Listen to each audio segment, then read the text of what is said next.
we're so close, feel so far.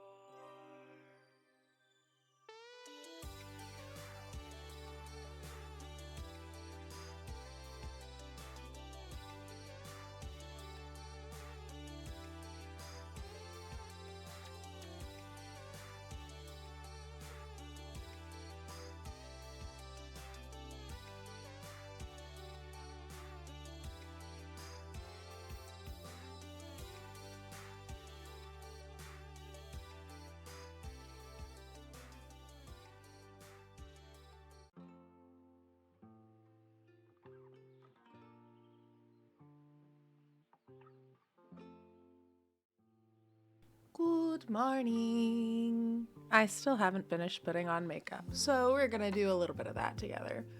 I couldn't decide what I wanted to do. I think the eye's shinier than the other. I was trying to do it on a tiny little preview screen, but that's fine.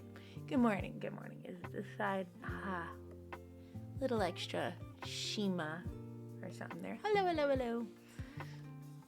Yeah, I've been having to wear makeup the past handful of days. I don't typically do, but then I saw my face without it this morning. It's been a very busy week, but also camera, different spot. I think I might like move some of the stuff around in the background, although I do kind of like being able to see the cats back there again. Padre's been laying back there for the past several days. He's in quite a few recordings. He's in quite a few videos with it. So that's nice. Let's see. Hold on. I have half of my stuff open. I don't have eyeliner on. We can fix these things. This is all fixable. Do I even have a browser open with... Oh, I don't. Oh, wow. Let me look at that. Let me get Stream Manager up. It's been a heckin' week. I've had 2 to 3 streams or recordings per day for the past few of them since Monday, which is great. Yeah. Mare is Minecrafting without Craig. Tuesdays are Craig's days. I might still Minecraft. There is a good chance. I did a good bit of Minecrafting yesterday with some friends to decompress because there's another realm that I'm a part of.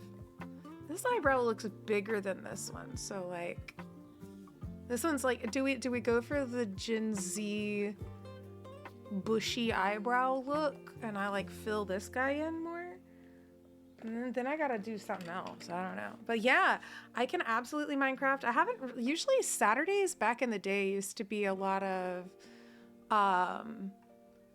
you know, a lot of like just chatting. I would live in the just chatting channel for the longest time. Yeah. Maybe this eyebrow is the one that needs grooming. We'll fluff this one up. But how are you, Johnny? I hope you're having a good day. I'm a bit of a morning streamer on the weekends, so especially during the school year, because during the school year I'm still in teacher mode. So I'm always up early regardless. Sorry, my voice is froggy. So like I just kind of ride on that into the weekend, and I'm not even kidding, I used to start my streams. Some of my weekend streams started at like 8 or 8:30 a.m. And that was kind of nice because I would get a little bit of like the Australia crowd. I would just get a little bit of, I'd get some of the afternoon crowd in like words in like the UK. So it was a little bit more of a like my Saturday streams, my morning streams are typically really chill. Just waking up, gonna head out to haul out the house a bit more. Nice. Yeah, my Saturday streams used to be a lot more coffee and stuff. I opted not for coffee today, which is why I didn't call it coffee chat. I didn't want to be disingenuous to what I do, but it is the vibe. So if you have a coffee, that's cool. But I've been trying to make this like protein drink thing. Whoa. That was cool. Been making like a little protein drink thing. It's got protein powder, my electrolytes in it, because I will fall over if I don't have enough electrolytes. I'm like a plant with feelings. And plants may have feelings too. But I have protein powder, MCT oil, electrolytes. Oh, and like a little energy drink packet, like a Celsius packet, because I love Celsius. But I like doing that, and it's like my keep me alive juice. And that's been what I usually do. How loud's the music? The music seems like it might be a little louder than usual. I'll bump it back just a little. There we go. That way it's just in the background. It just looked like it was close to the same level as my voice, even though we went for a much chiller playlist than we usually go for. We'll hype it up eventually. All right, so this little make my eyebrows the little glisten under there. I gotta here's this thought, right? I keep having thoughts. It's a thing we just keep doing, right? We keep growing up, we keep having thoughts. There's that like fine line between trying to be hip and cool, but then also maybe like trying to be too young, or like trying to be younger than you are. And I just remember that because I remember growing up when we'd come across these like 30 and 40-year-old ladies who were trying to dress like us, like scene kids, millennials back in the day. And I'm like, ugh, that's not great. Well, now it's like, okay, like, I mean, nowadays I'm like, they can do whatever the heck they want. Oh God, we've already messed it up. Oh, it's so bad. Oh God. Oh geez. Let's see. Can we wipe it off before we make it worse? OBS is not a mirror. Oh, okay. We can recover from this. We can recover. I'm getting really close so you can see all of my mistakes, and of which there are many. Okay, let's see. Oh, come on. Just a little guy here. But yeah, I like the outfits and stuff that are here and present, and it's like they're all like 90s outfits. And as a person who was born in 91, my fashion, right? I remembered throwing out dresses that look like stuff that the girls are wearing at school now. Like I remembered donating them, getting rid of them because it wasn't in, because we were all trying to be, I don't know, we were all trying to update our fashion to look cool. And it's like, I'm not going to wear this paisley floral dress, this little like meshy, take on it, little like mesh, like church dress looking thing. Sure enough, what are these kids wearing to school now? They're wearing that. And so then I sit there and wonder, I'm like, well, what if I had kept it and had kept wearing it? Would then I be uncool for now wearing what's in style? I know that sentence in and of itself is its own thing. Like, can you be uncool for trying to wear things that are fashionable because of like age or position or something? I don't know. And I'm in a distinct position within it because I'm around the youths, right? Oh God, this makeup is trash today. My eyes don't do a very good wing, so we're just kind of making it look like I have on more mascara than I do. Oh God, that was bad. Oh, that's bad.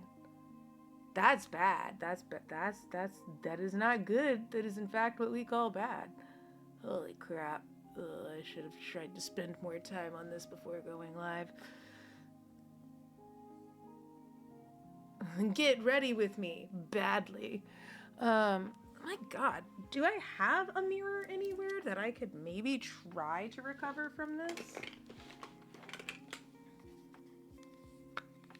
This is just gonna be what it is. I just have come to terms with the fact that this makeup is a crime today. Oh, I've just come. And as a substitute teacher, I wore a trench coat and a cowboy hat. Yeah, I mean, but that's the cool thing. As a substitute teacher, you can do that. And then you get, like, I'm not even kidding, like, both among the kids and among the teachers, we love those kinds of substitutes.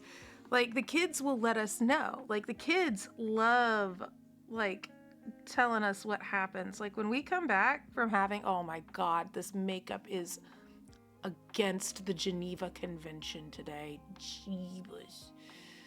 It is what it is. It is what it is. I can't fix it.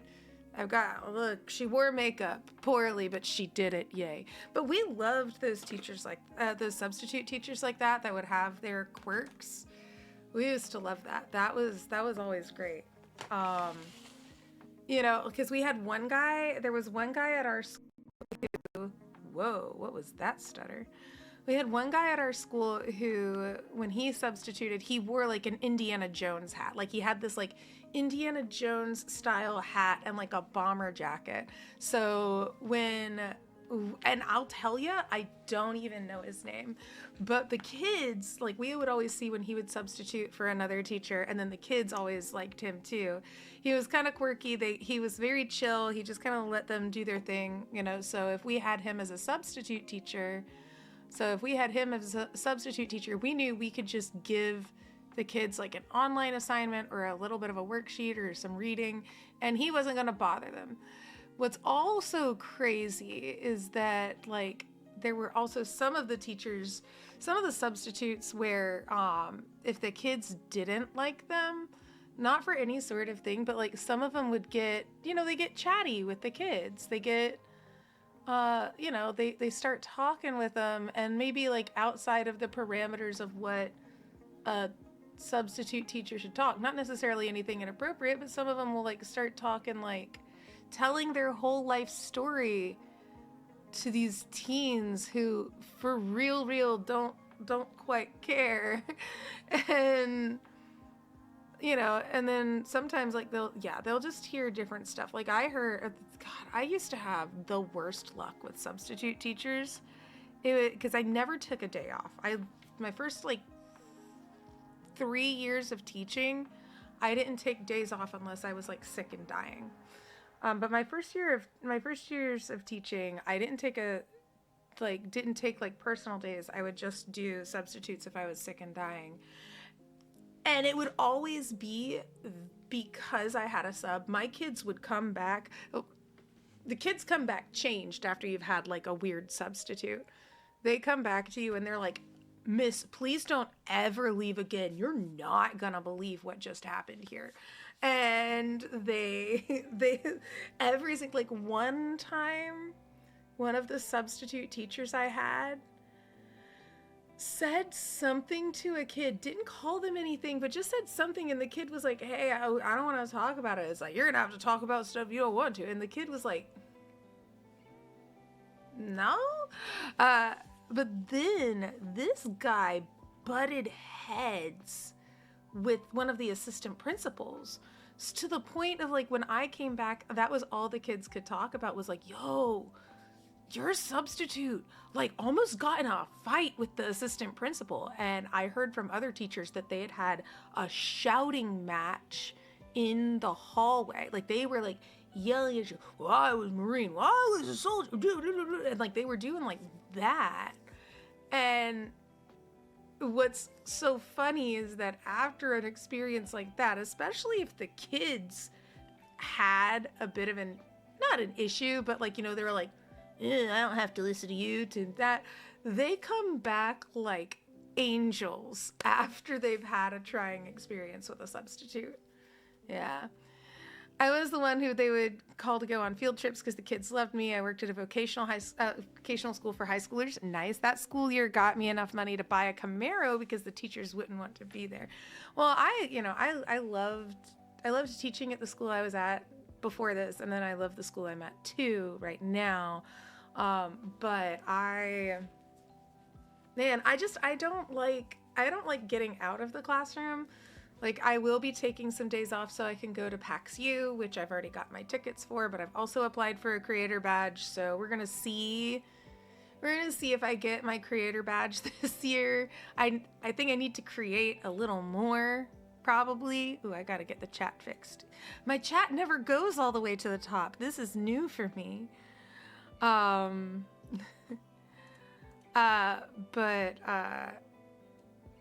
there we go. Boop. There it is. So I'll be going to PAX U in November. So I've got, like, that's the tricky thing about, like, as a teacher, like, I have to wait to put in for my time off. I have to wait to put in for time off. So I can't put in for like all the conventions I know. Like I've known since last year that I'm going to PAX U again in November, but I can't put that in for now. You know, something we can do, and I can't show it on screen, but burps. I can check to see some of my students if they've turned in any of their summer assignments. The summer assignments aren't due for a bit, but some of my I'm teaching an AP class, so I'm going to be teaching an AP art history class. So many of the kids at the end of last year were like, hey, what's the summer assignment? Can I get them? And I was like, no, you got to just chill, take it easy. We don't have to do summer assignments right now. And because they're 8th graders going into 9th grade and they're like they're high level kids, they're gonna be fine with it. They're gonna do great in the class. They're gonna struggle on the test because their writing is what we're gonna work on for the most part this year. But they wanted to jump on their stuff. And I said, no, you guys are getting the month of June. I'm not asking anything of you for the month of June because you're still kids and I need you guys to have a summer. Let me see what they've got. Let me see who's turned in some stuff. Yeah. Okay. All right, this is the typical ones. All right, so like the handful that I figured would turn in stuff early have the ones who were asking.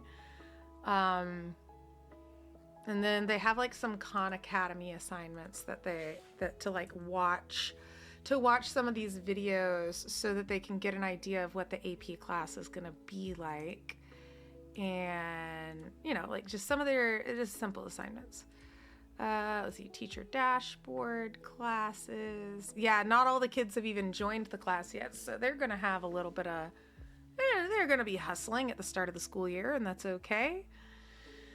Oh yeah, some of them have not joined the class entirely. Let's see.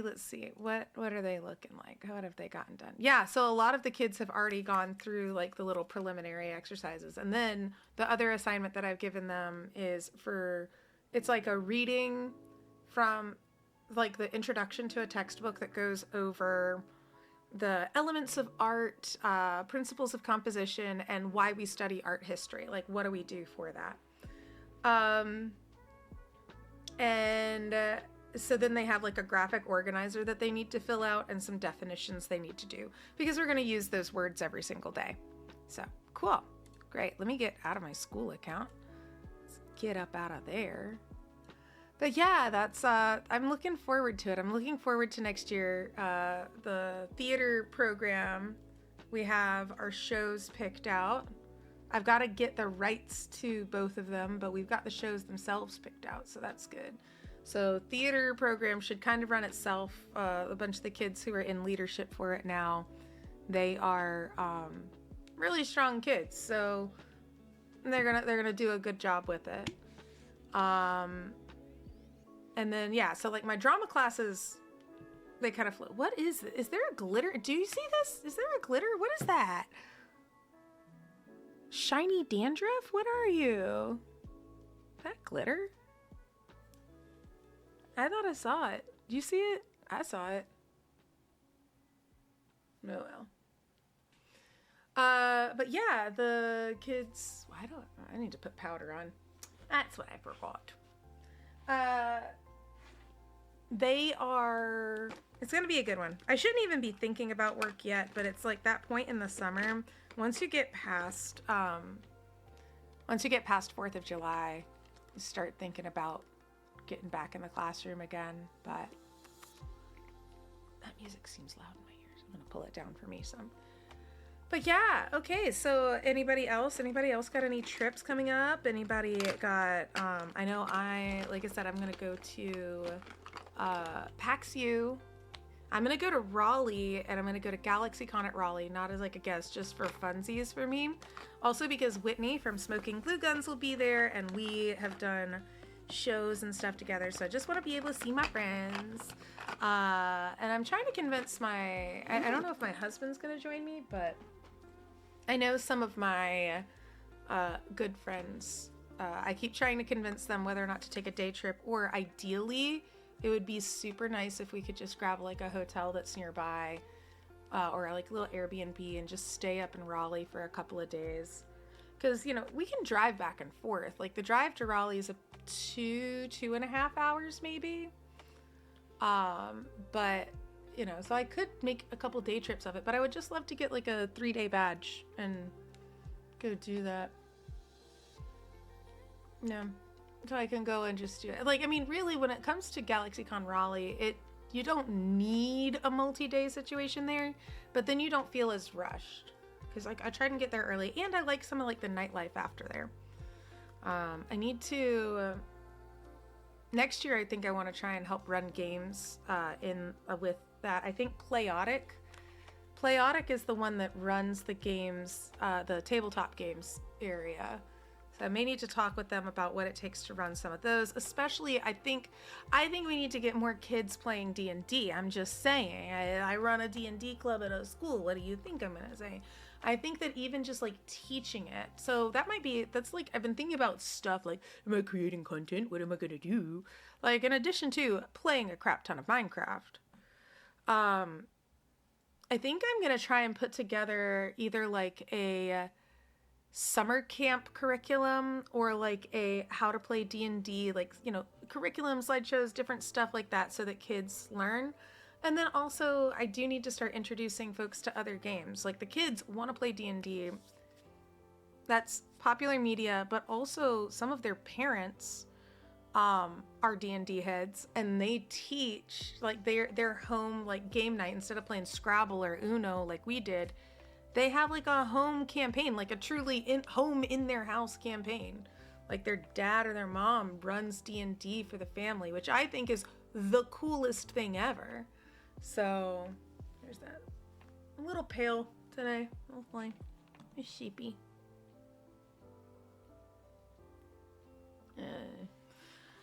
But yeah, so that's something I need to do. I need to get more of a solid footing on it. I need to, yeah, I don't know, maybe I should start, I could start setting up some games. Oh, that's what I could do. I could set up some games on, Start Playing and do, like, cause there's a couple of, not one shots, but like, I think it would be great to do like intro to D&D. Here's 3 nights that we can do this, like sets, like do them in like little sets of 3. And do something like from Candlekeep Mysteries, because I loved Festandia's Mansion. I loved doing that one. I actually took that one and chunked it into my home game, which is also a bunch of ladies that are new to D&D in general. So they're a bunch of my theater friends, and they're like, oh, D&D sounds fun. So we just hit the year mark of playing. But we're only like 10 sessions in because life. But yeah, no, they're loving it. We were supposed to play tomorrow, but I think that one of them got tickets to a show that's at the same time. So I just need to confirm that we're not actually doing anything. Otherwise, today or tomorrow is very quickly turning into a planning session. Good morning, Daniel. Good morning, my love.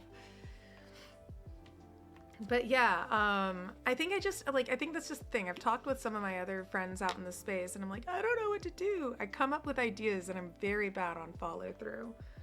I'm like I guess the way I put it is like, I'm not a wedding planner. I'm like a wedding director. Like boots on the ground. I think that's like my theater background with it. Boots on the ground. I got it. I'm fine. I'm good at changing things at the turn of a hat.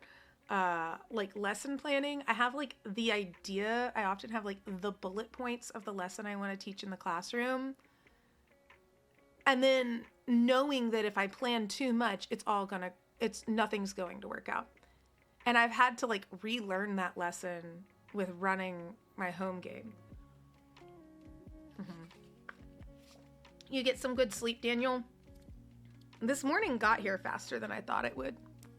Like it's suddenly morning, or suddenly here, but I am, my motto for this week right now, or this summer right here, is consistency. I said I'm going to stream on Saturday mornings, so I'm going to.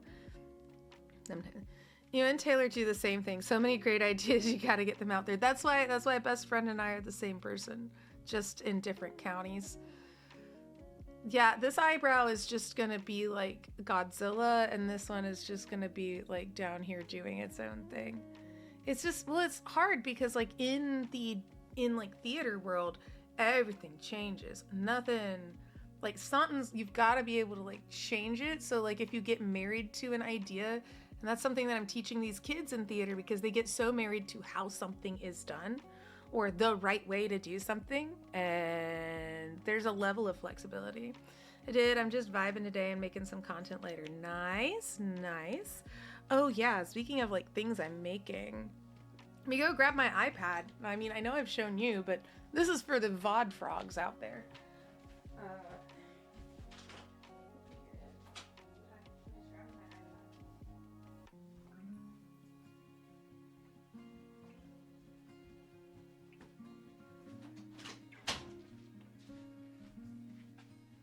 Look at my son. He's so sleepy. Look, he covers his little face. So you can barely see him. And just look, he like covers his face when he's sleeping. He's so perfect. He's so perfect. He's so good. So I got an iPad. I treated myself to one. I had an old one. It's like 5 years old.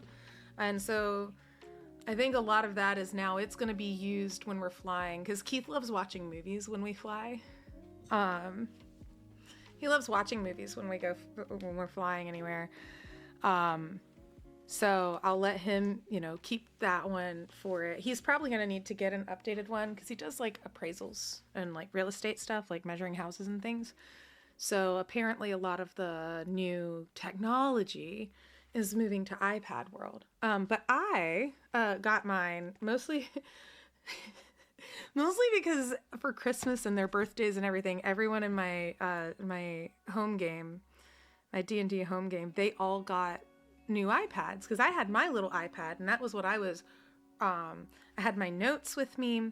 I had the iPad there, and I would split screen D&D Beyond so I could see all of their, because the D&D Beyond app I think runs better than the website, like on a browser. Especially as a DM, because you're able to go in there and like when you see the campaign, it shows all of the characters there, as well as their perceptions, their ACs, their different things, so you can keep it moving. So I'm able to look at and say, like, our rogue who's got like an 18 perception, I can sit there and be like, Hyacinth, you notice this thing here. And so then they all got them. And it's also so great because now they are incredible note takers.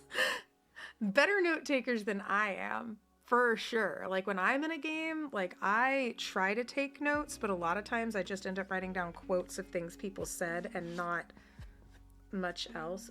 Ugh, so much cat fuzz on it already. But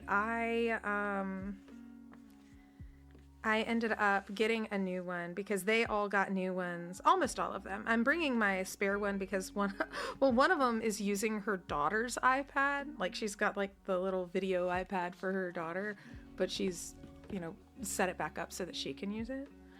So I started off getting it for that because it's a little bit of a bigger screen. It moves a little bit faster. I can kind of have everything adjusted around a little more, but I also got Procreate. And I got that like on the other iPad a long time ago, because the first time I'm like, I'm going to be an artist. And then I did the honors kid thing of not being instantly good at it in the first like 5 minutes of trying something. And goes like, this is trash. I don't want to do it anymore. Something's wrong with it, not me, right? And but this time around, I think what it is that I started trying to draw like faces and portraits, because I love character art, I love concept art, I love all of those things. And the most art I ever did was when I took AP Art History, and when I took AP Art History, and when I like during the month after you take the exam, you have like nothing to do, and because you're still stuck in school for the rest of your classes, and you have nothing to do. So like she gave us all, she was also the art teacher. She's so cool. Like the art teachers are always so cool. And she just gave us full access to everything in the art room. And she's like, recreate or create something inspired by your favorite work of art that we've studied. And so I painted a reproduction of a Degas. And it was not like a popular Degas either. It wasn't like the ballet girls. I mean, the image was ballet. It was a night at the opera house, Degas. It was, I'm going to find it because it is a great art. And so the thing was, I loved Degas, but I also loved a lot of the German expressionist art where it was brighter colors. Good morning, Zeb. Zeb the Mighty, like King Zeb, now Zeb the Mighty. Yeah, nice. You change your names often. Let me see. What was I doing? I was looking up Degas, a balcony painting. There was it's not that one. Like now I'm just sitting here. I want to find the one because was it this one? Oh, it's part of this one. It's similar to this one, but it had a different color tutu. It was this one. Oh my gosh. Wow. Yeah. Okay. So open image in new tab. I'm gonna move everything around.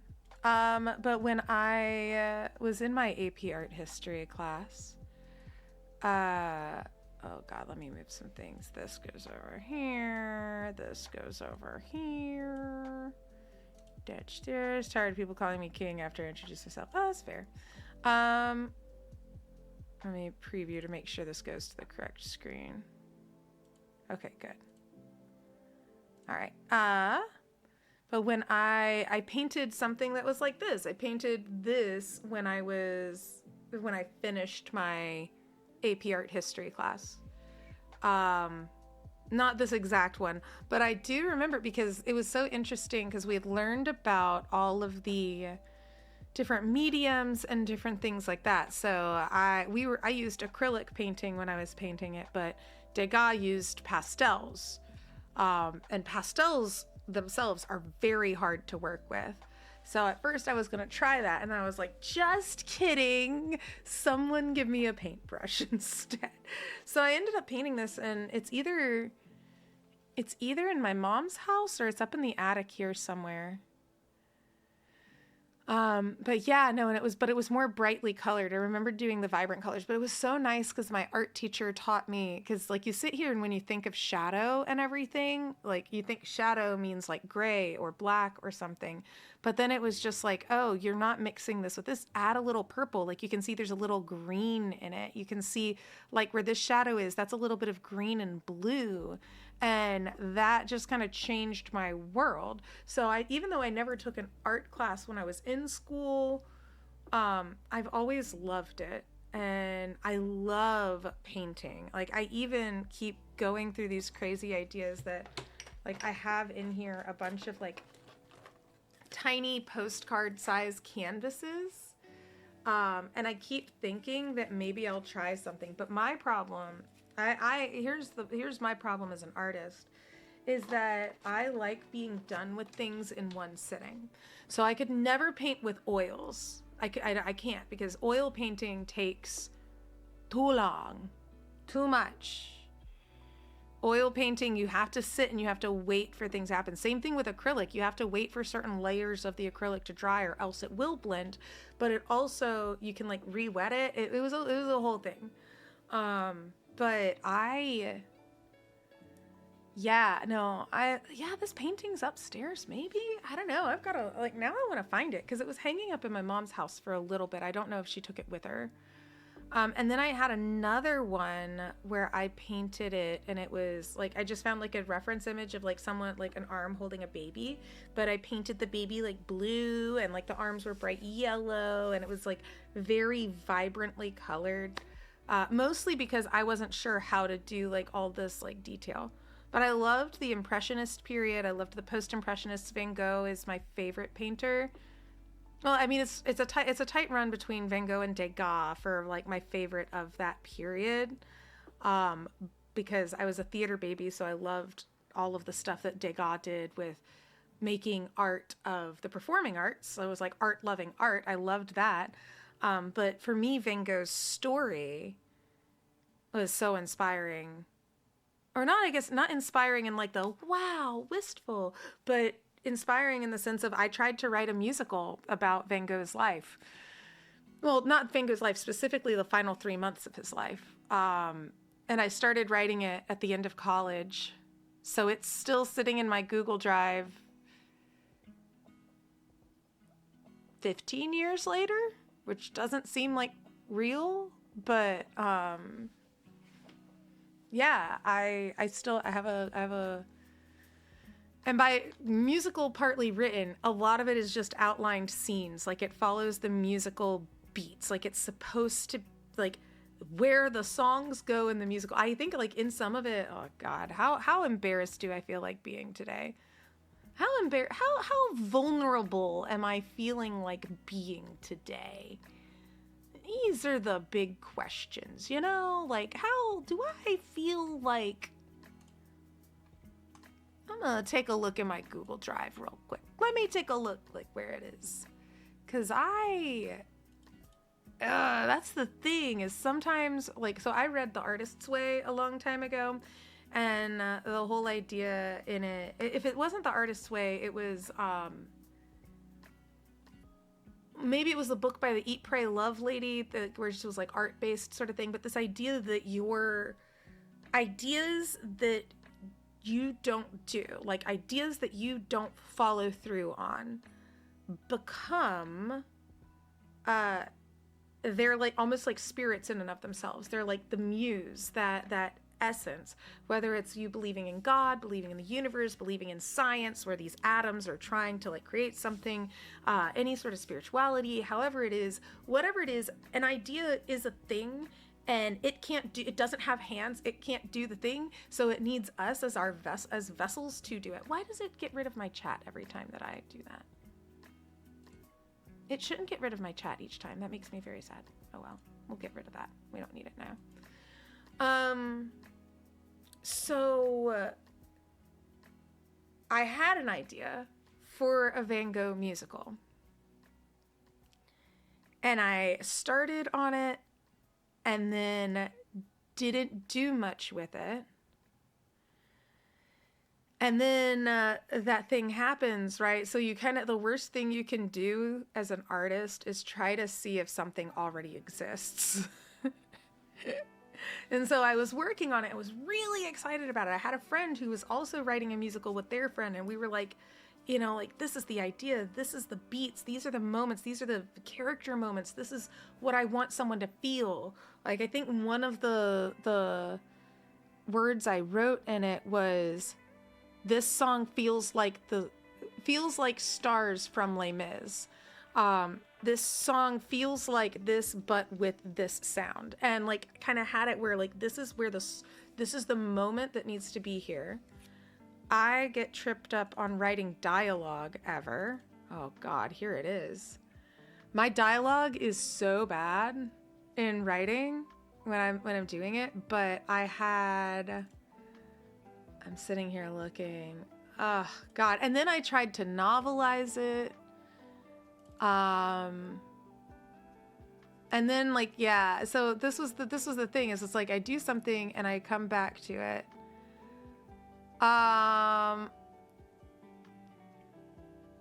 Yeah, so and then what was really crazy is like a lot of what's bringing this back up is because I did the AP Art History Institute, where you're learning how to teach the AP Art History class, which I'll be doing in the fall, it'll be a year-round class. So okay, again, we're fighting with how vulnerable am I gonna be. There's 4 people here. It's you, me, and these 4 people. And that's okay. So you guys are the only people who are gonna know about this at this time. Let me see if I can get the different documents. Did I put this as a... Nope, we're not. I don't think we're going to look at my dialogues. I think that's not it.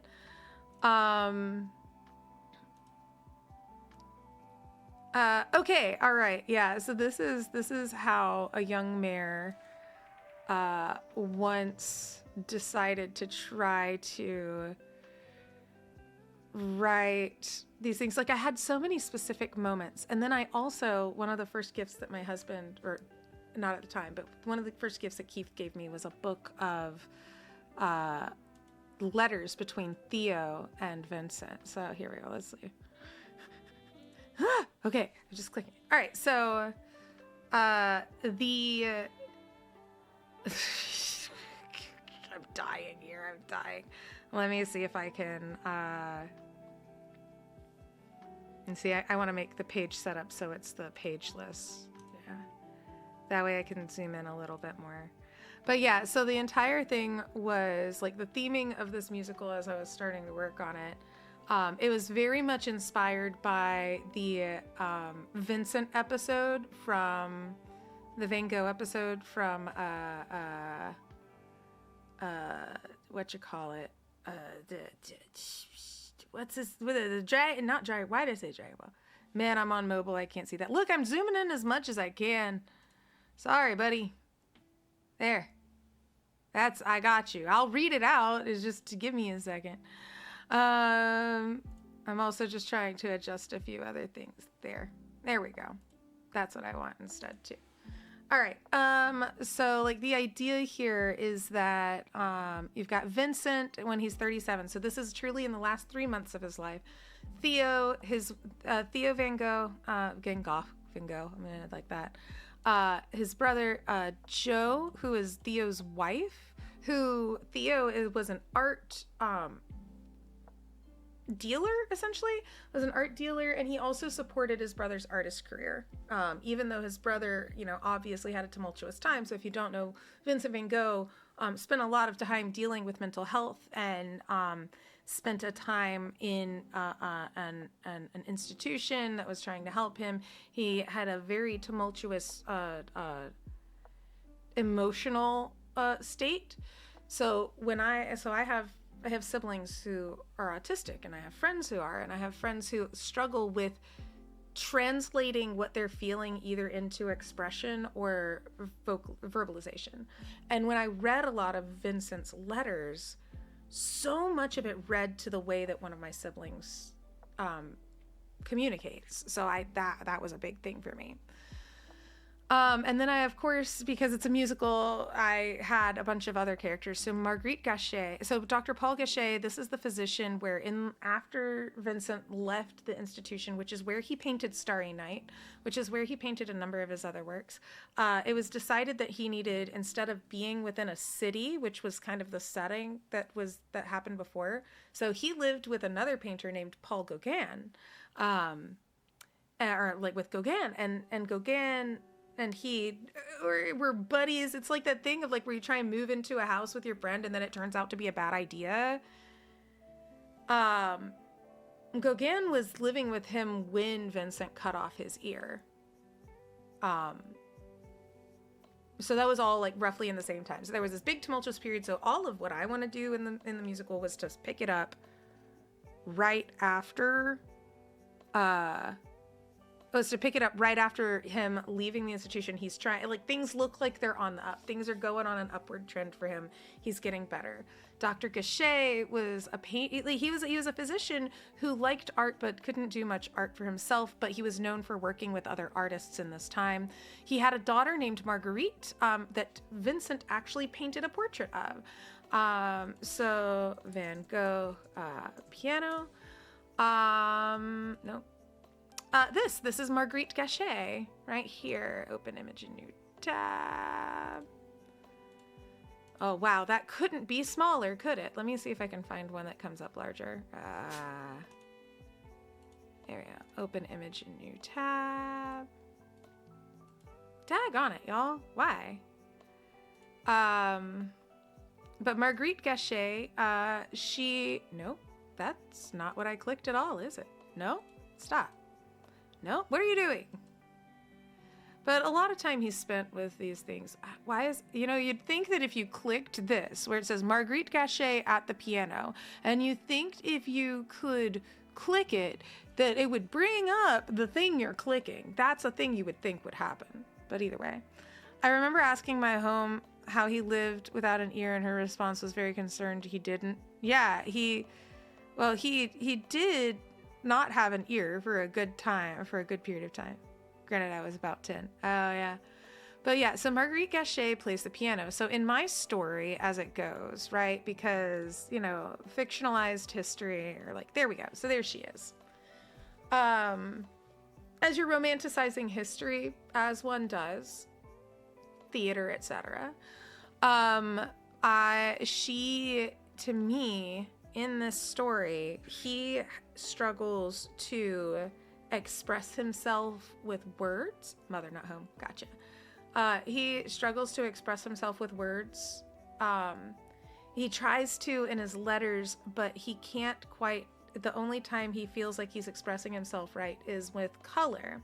So he's able to express his feelings through color. Like, I have a sibling that struggles to express things facially, and whenever they received something for a like Christmas or a birthday, they would have to verbalize. They're like, I know I don't show it, but I'm very excited about this. Thank you very much. Like, they would have to do that because they're not going to be like, oh my gosh, wow, oh my gosh, I love it so much. Like, that's not how they're wired. And so for me, Vincent was wired in the sense of he has all of this feeling and he can't express it properly except through use of color and painting. So for me, inspired by this painting, Marguerite has synesthesia in my interpretation, where she has synesthesia so that when she plays music, she sees colors as well. So that allows for a bonding to happen between Marguerite and Vincent, because they have it. In fact, like, that's tentatively like what I called the musical was called Color. In my mind, that would be like the big number. That would be like the one that you perform at the Tonys, right? That's the number where it's the two of them explaining how it is that like colors are what make them feel that. So in reality, they did not have a romantic relationship. He was like 40, like he was almost 40 and she was 19. But hey, when you find like someone who like you connect with on that sense of like, hey, you understand where I'm coming from, that's great, So I think that then what ultimately happens is like, I had like different scenes I had written. Like there was different things. His interaction with his art and people in his life are driven by his neurodiverse tendencies. I need to change up a lot of these words because I was using the words of 15 years ago and times have changed with how we do that. He was simply trying to find ways to express himself through art, in particular through his liberal and vivid use of colors. He was able to release the wordless feelings that were trapped inside of him. Still, few could understand that. So like I have like just like I had a bunch of notes and stuff for trying to write that. And let's see, what was that? Let's look at the editing history on it. The last time I touched it was 2017. The last time I did active writing on it was 2015. Good Lord. Wow, that's weird to think that it's in that long. Yeah, so the last time I edited the like thinking about it page was 2015. So sometimes I guess you just need to let an idea sit in a virtual drawer for 10 years and see if it comes back.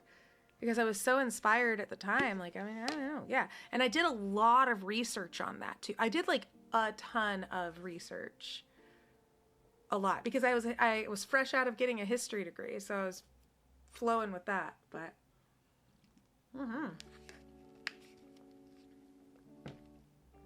Maybe I'll finish writing that musical someday. Or start writing it. Who knows? Let's see. It's been a busy week, y'all.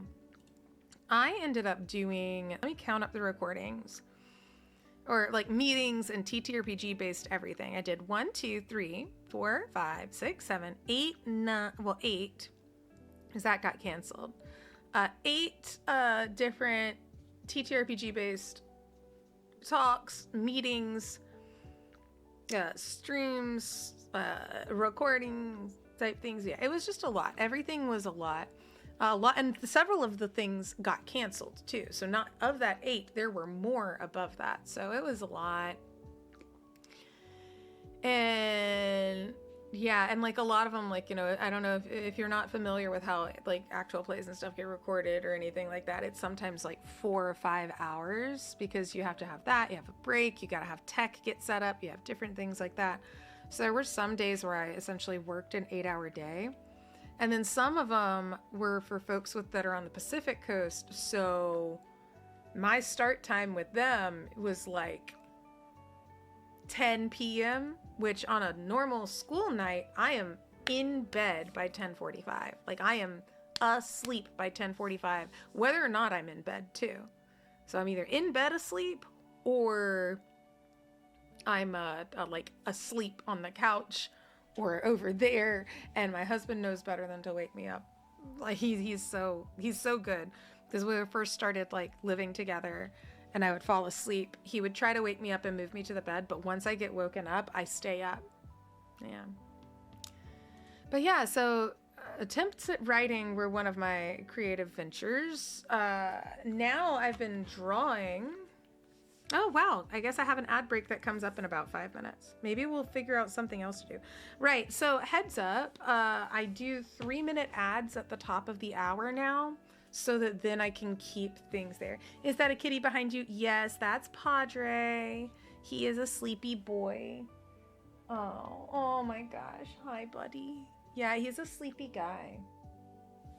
And I think the other kitten is underneath this chair.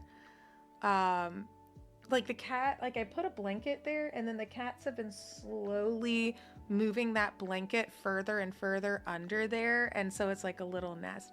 He's a good boy. Yeah, he's like 18 pounds worth of fluffy guy, and I love him. And he's a medical nightmare.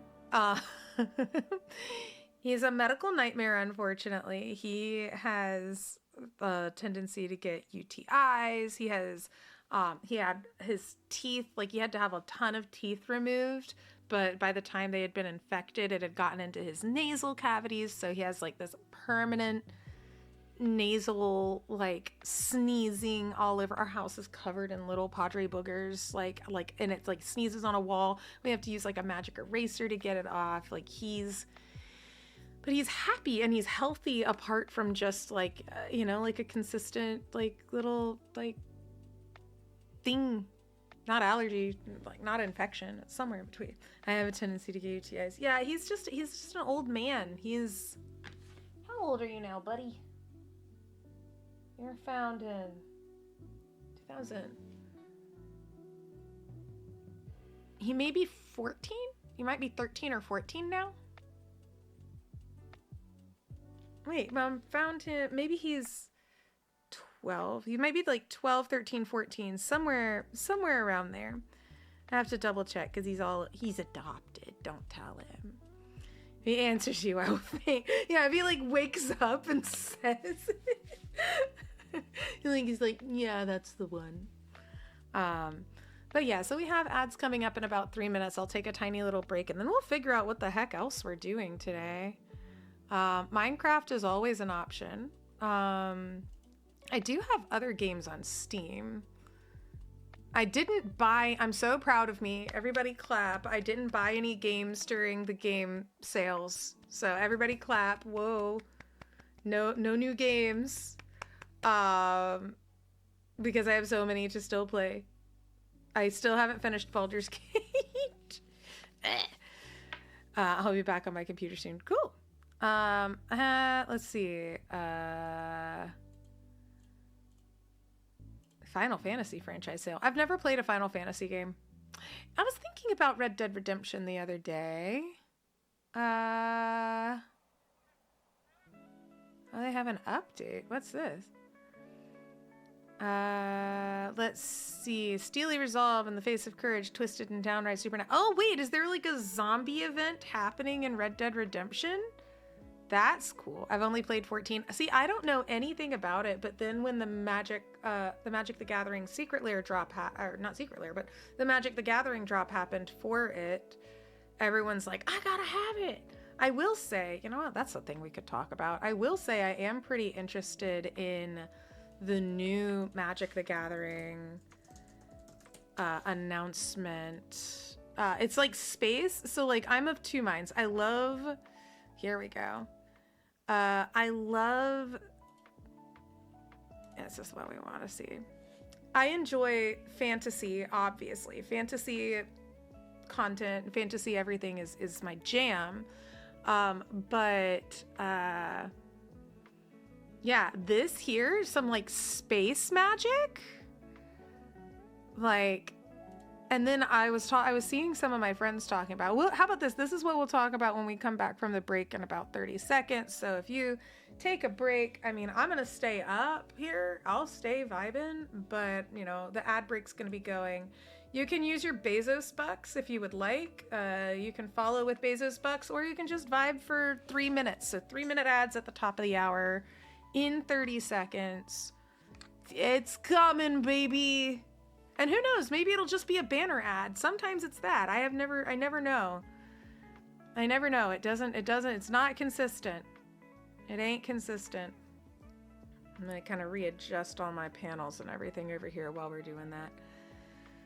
But yeah, this is, let's see, flying, a Sphinx. That don't look like any Sphinx I've ever seen. Quantum Riddler. When this creature enters, draw a card. 3 minutes of ads. Woohoo! When this creature enters, draw a card. As long as you have one or fewer cards in hand, if you would draw one or more cards, you draw that many cards plus one instead. Warp. I want to see like what some of these, like the new things like warp, like what does that mean? Like they're adding new words and I don't even know what any of the other ones mean. But I love this, like, oh my gosh, it looks like the old sci-fi novels. Look at this, wait, look at this speckly. Look at the, like, the speckles on it. Is that going to be in the normal one? Like the regular foil? Is that going to be speckled? Susur Secundi Void Altar. Land. Planets? Oh, it's a planet type land? Ooh! Wait, what is this with the 12 plus? 12 plus. What is this? Are they going to have a thing? Card previews. Explore the cosmos with Edge of this. See more cards. Oh, wow. They have a lot of them out. Oh, Space Angels? Dude, where's Justin? Let me attack Justin. Are they playing a card game right now? Yeah. Oh, dang. Yeah, no. I won't be able to. Got a bit of a busy day. I actually do need to message Justin, and I'm just like, I'm going to be like, Justin! I need him to talk with me about what this means. He's like my Magic the Gathering tutor. Justin, I'm just letting you know, it's like, I'm looking at the MTG cards on stream, and I didn't know there were Space Angels. That's so cool. Okay, so can you like click it? Does it make it bigger? I guess we're probably gonna have to zoom the whole page in order to be able to read anything. All Fates Stalker, Drix Assassin. I don't know what a Drix is. Okay, so here. When this creature enters, return target non-creatures, non-land permanent cards with mana value X or less from your graveyard to the battlefield, where X is the amount of mana spent. Space Angels.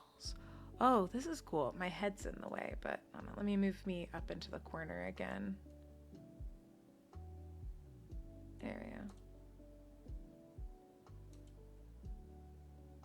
There we go. Cool. Cosmo Grand Zenith. Maybe I don't need this then. Yeah, there we go. Well, I'll zoom it in a little. Boop, boop. Cosmo Grand Zenith. Whenever you cast your second spell each turn, choose one. Create 2 1/1 white human soldier creature tokens. Put a 1/1 counter on each creature you control. welcome back from the ads, everybody. These are so pretty. I got a new phone and forgot to turn on my notifications. You're all good. You're all good. These are so pretty. Look at this. This is like an acid trip angel. Look at this thing. Look at it. Oh my God. Starfield Shepherd flying. When this creature enters, search your library for a basic plains card or a creature card with mana value 1 or less. Reveal it, put it into your hand. Warp. Okay, so let's see what Warp does here.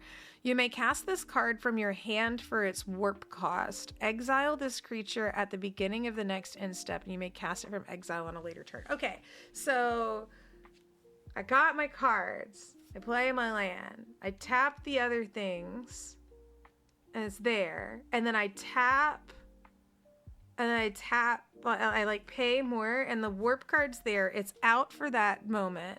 So am I like paying this?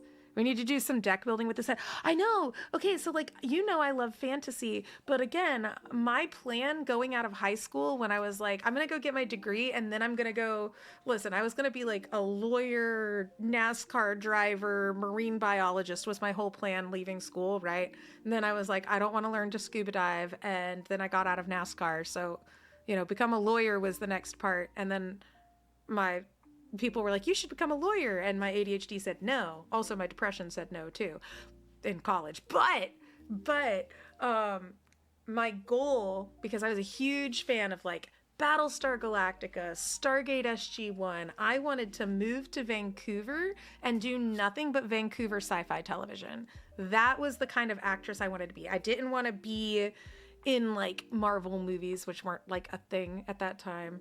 I didn't want to do anything like that. I wanted to be on some little like Serenity, like, you know, Firefly, Stargate SG-1, Farscape, Babylon 5, that. So even though I am quite the D&D like fantasy genre lover, because I do love lady knights, like female knights, females in armor, women in armor, besting guys and supernatural creatures. That's one of my things. This is the other. Like this sci-fi stuff is so good. Like I liked the vibe of Starfield. I just didn't like the pace of Starfield when I was playing it. Why is everything so pretty?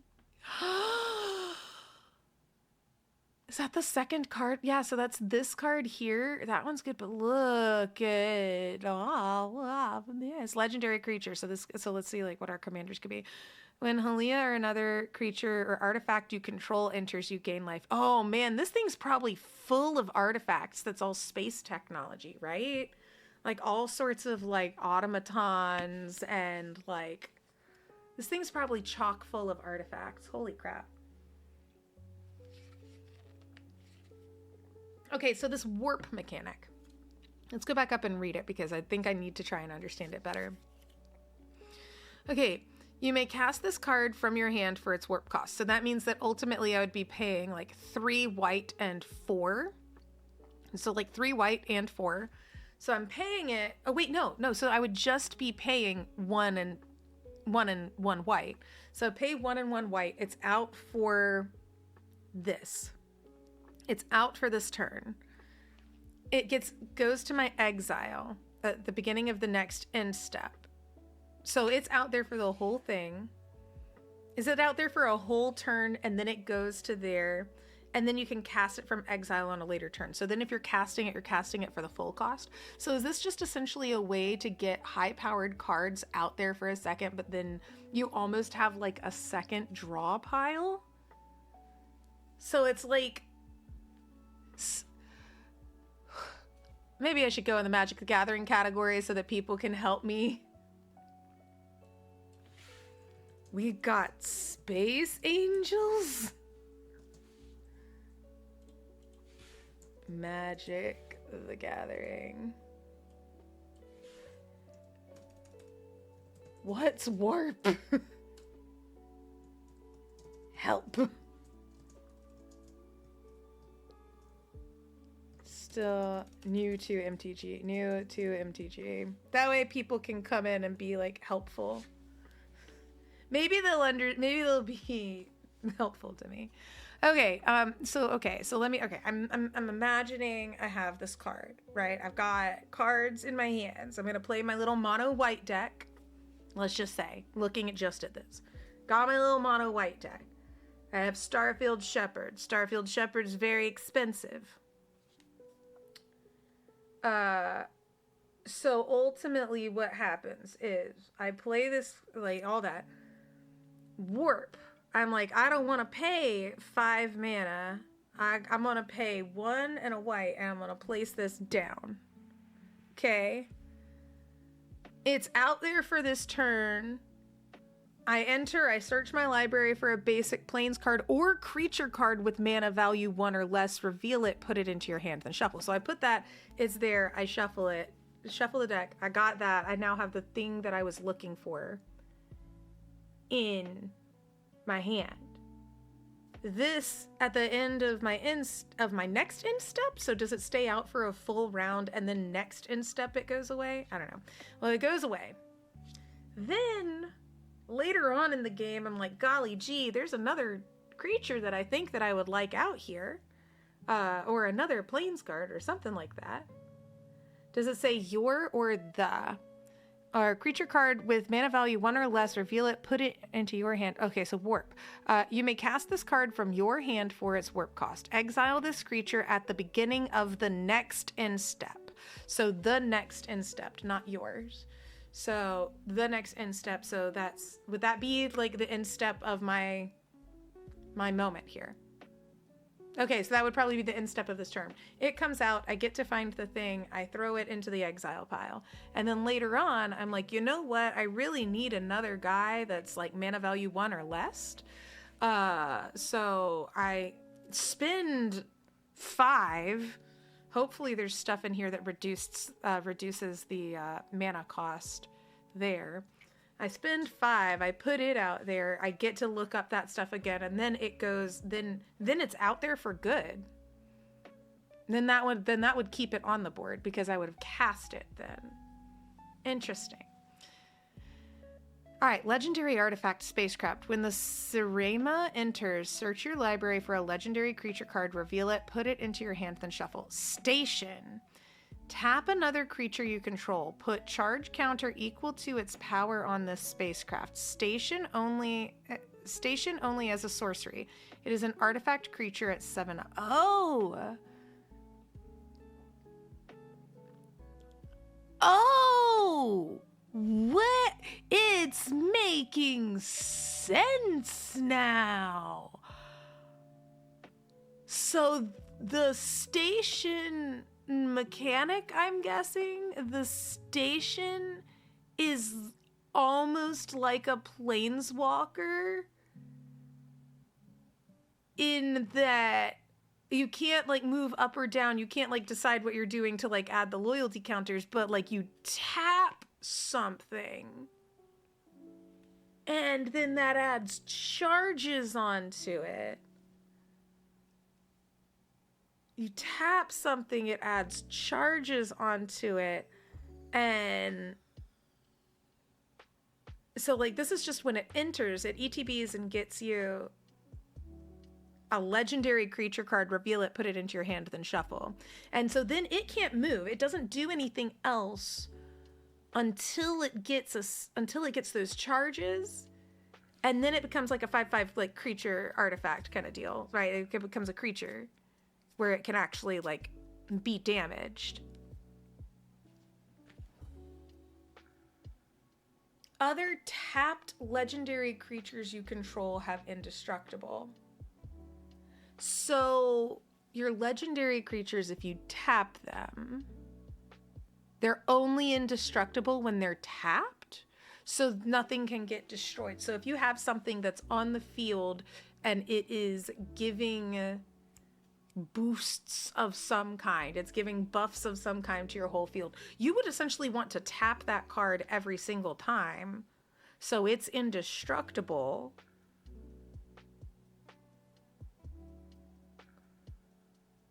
So you would want to tap that one each time so it's indestructible. That puts a charge onto your station. And so then anything else that gets tapped after you fight it. So that means that even though like maybe you attack with a bunch of stuff and it's all tapped, all of those things are indestructible. No one's sorcery or instant can use the destroy mechanic on it, right? Oh.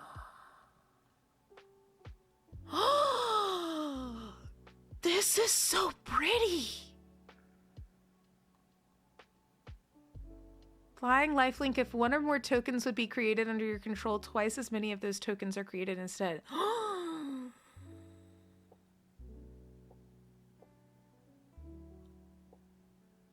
So this one, this whole thing, all of this is about, okay, so warping something out and essentially you're trying to double up on what you're doing. Some of the Duskmourn sets play on being tapped. I actually, there was, I forget which, there was a game we played where someone, my little characters, I don't know, I keep calling them characters, I know they're cards. Like my creatures were safe from whatever was happening so long as they were tapped. So I remembered tapping one of the cards to keep it safe the whole game. But it still gave the benefits to that. Okay. And I'm just looking at the white cards here right now, and the Space Angels has me stoked. These are so pretty. Look at this. Oh my god, look at the Swords to Plowshares. I wish I could click these and make them bigger. Oh, you can't. I'm just gonna have to open each one. Oh, my Lanta. So I'm just gonna have to right click and make all of them pretty. Let's go up and I gotta open image in new tab. Gotta Jiminy Christmas.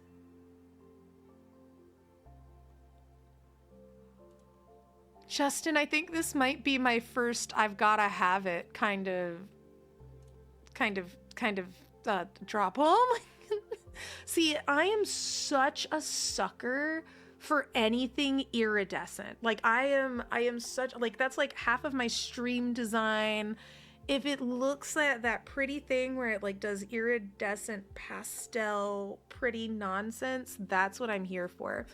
This one is. Yeah, if it's pretty and iridescent, looks like stained glass or crystals or prisms or something.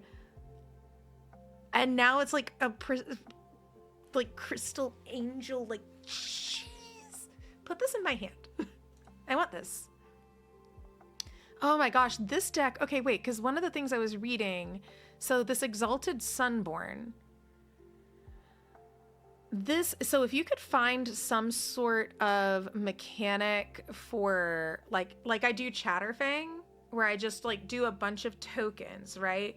And I guess you can have more than one station. So can you have multiple stations? Like you can just build like a space fleet, right? Then I could have like essentially, I'm gonna call them squirrels, space squirrels. Oh gosh, we've got to see if there's green and black. Because if there's green and black, space squirrels. Okay. Yeah, actually I want to see, what do the lands look like? I bet you the lands are freaking beautiful. Hold on. Bet you the lands are, oh my god.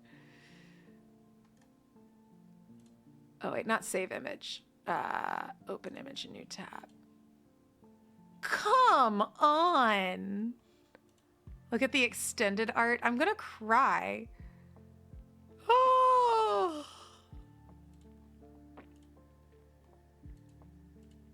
I'm probably gonna go and follow all of these artists today. Oh.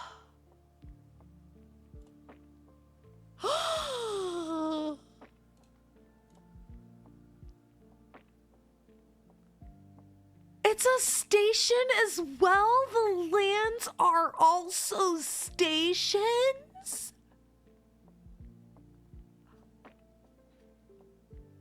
I'm gonna cry. I don't know.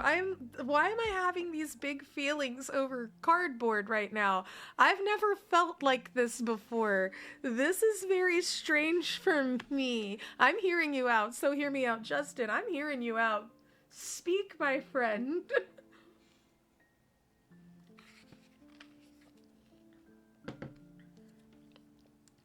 Oh my gosh. Look at this. If you get this station up to 12, blue, pay a blue and tap it, and then you add blue for each artifact you control. Everything's gotta be an artifact. It's space. Oh my god, look at the island. Look at the swamp.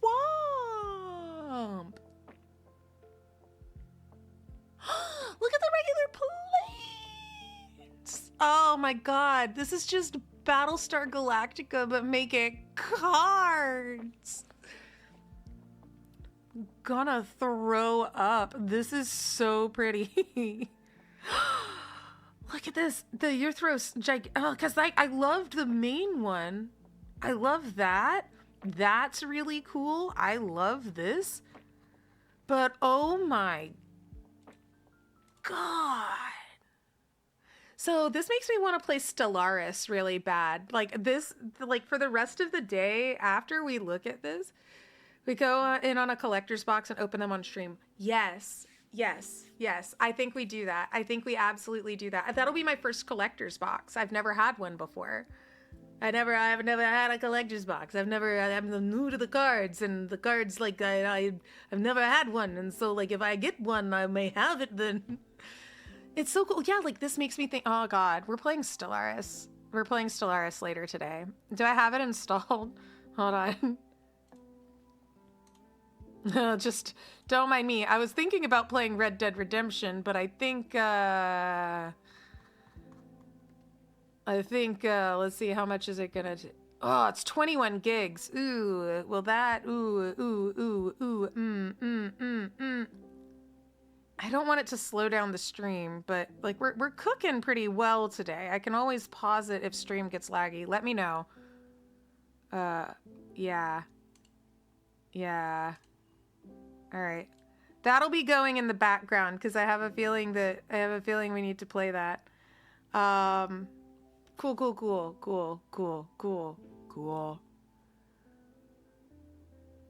Oh. Look, this looks the forests here almost look like what's the planet called in Avatar, in the blue people Avatar movies, not Last Airbender? Not Pangea. What is it? The James Cameron. It is James Cameron, right? He did the Avatar movies. I don't know. All I know is that this is pretty. I don't know what I'm talking about for the most part when it comes to this game, but I do know what pretty looks like because I have eyes. Dude, these are so cool. Oh, why is it so pretty? Borderless viewpoint lands galaxy foil. Okay, yeah, all right. So we got to look at the other colors because we know that I play a lot of. Well, right now my mono white deck. Let's say para James Cameron. Yeah, what's the name of the thing? Planet in Avatar movies. Pandora. I was close, not Pangea, but this looks like this stuff. Even like the little like thopter looking things in it look like Pandora in the Avatar movies. I think I only ever saw the first Avatar movie when it came out in theaters. I don't think I've seen it since then, but I do remember it. And when I went to Orlando last time I was there, we went to the place, and like again, I'd never like seen the movie since then, but it was beautiful. The like giant trees on a planet. Look at that with the big waterfalls in the background. Whoever Adam Paquette is, I'm following this guy directly.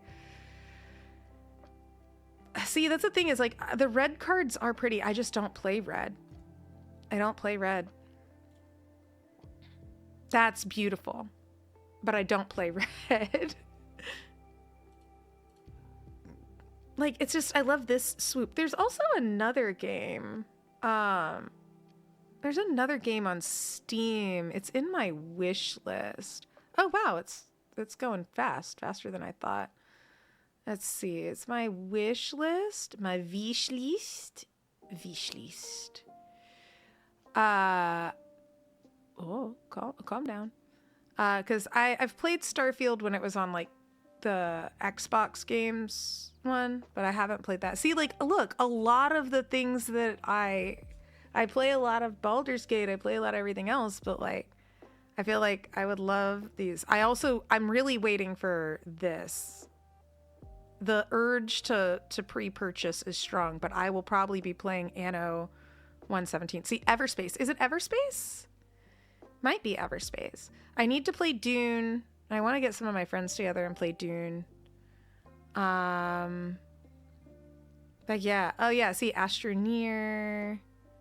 Everything I have is like exploration games, and space exploration tracks too. There was once upon a time, and I think I've talked about this before on stream, but I'm never sure who's heard me. And I think that's a thing all streamers do, is they talk about the same stuff over and over. This release date keeps, oh gosh, it's fine. Is it coming out? It's coming out later this month. So that's going to be another one that I played. Yeah. So it must have been, maybe it was, what was this? The one that I scrolled down to, Everspace. If it wasn't Everspace, there was one where it was just you're like flying around and looks pretty. But all I know is that the art on this card reminds me of it. That island, that makes so much sense as a little space station. Oh, and then like the bugs. I was in, oh man, somehow this set of cards is bringing up like memories for me somehow. This card reminds me, I was in an experimental theater thing. And we were on a space station, and there were these bug creatures, and all of the entire play took place inside the mind of someone who is being attacked and killed by these like bug creatures. Like, it was as like their brains were being sucked out, but the play itself was like an hour long. So it was like this big, I think it was called Severe. And it was just like it was an intense little game there. There's a bug type precon that the Command Zone podcast did an episode on. Should check it out. I've never listened to Command Zone. I should check this stuff out. But there's so many lands. Okay, let's take a look at, what color should we look? Oh, you know what? I want to look at the artifacts. I want to see, like, because it seems like a lot of things have like artifact boosts. So All Fates Scroll, 1 mana, sacrifices, draw. Bygone Colossus. Yo. Warp 3, you may cast this card from your hand for its warp cost. Exile the creature at the beginning of the next end step. Then you may cast it from exile later. 9. Ooh. So you get the boost of it there. Uh-oh. We're spinning. It's doing it. I knew it would happen. Am I struggling? I'm struggling. Is the download? It's happening. I'm going to pause it. Is it there? Hello?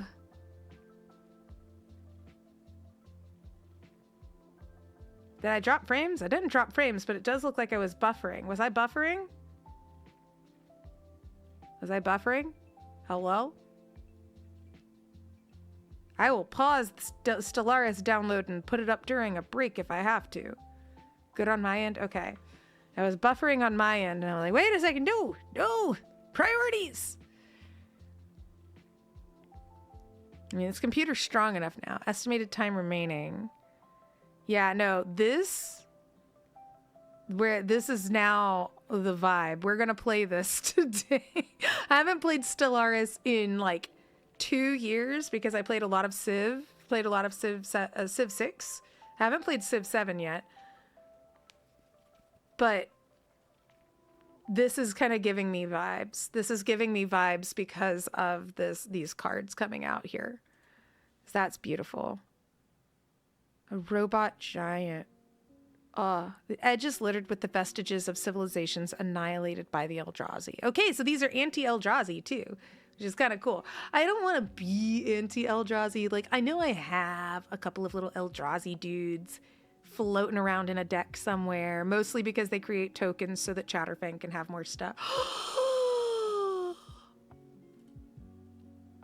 Oh my god. Wait, hold on, wait. This could work with that station too, right?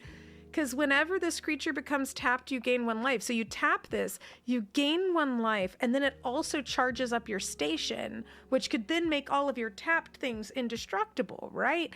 It's cooking. My brain is starting to think. I'm thinking like a Magic the Gathering player now. My problem is I don't play red, so I never win anything. Well, I don't say never. Like my white, my mono white light pause deck was great, but that's just because it's light pause, and I've got 1 trick, and it's Voltron. No, sorry, I have 2 tricks, and it's Voltron and tokens. Yeah. Liberation Station's morale greatly improved after Rover took up residence. Oh my god. Put target card from a graveyard on the bottom of its owner's library. Would that be better to do to someone else? So, like, if you know someone has recursion, like if they put something strong in their graveyard, I could spend 2, tap, put target card from a graveyard on the bottom of their owner's deck. That way they can't pull it out of the graveyard.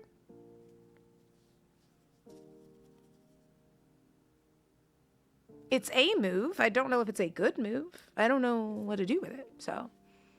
My homie. The little antennas and the ears. I love the ears match. I hope that the ears move, you know? Oh, my little guy. I think that's mostly for people who are trying to get big cards from their graveyard for free. Yeah. Oh, this one was the one you posted the other day. Dawnsire Sunstar Dreadnought. Station. Tap another creature you control. Put charge on it. So question. So if you are like, let's say I was tapping our little corgi guy. If I'm tapping it to get its benefits, does that tap also count towards the station? Does it count any tapped things, or are you tapping it specifically to add a token on there?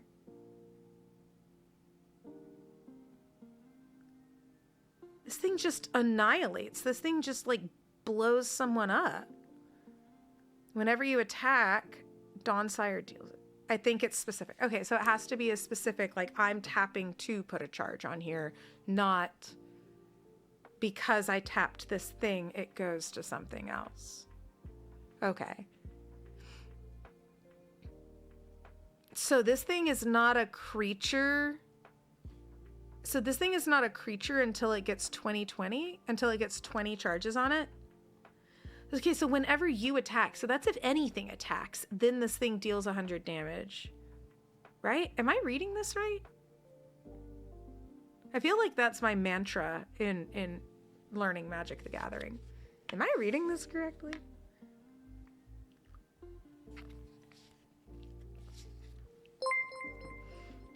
Hot Dog Wizard! Oh my goodness, 49 months. 4 years and a month. Hello from Congregate. Oh, I hope you're having a good time. Yeah, I'm learning Magic the Gathering everything. Yes, you were reading that correctly. It'll annihilate stuff, especially if it has trample. Oh my god. This is a planeswalker killer. So whenever you attack, so if I just like throw a squirrel, because I think I'm really feeling space squirrels, okay? I throw a squirrel token out there. Just by attacking, not even doing damage, I throw one squirrel into space. This thing just like powers up and like, and like does that at a target creature or planeswalker. That's nuts. And then it's not even a creature until then. Wait, so do the charges...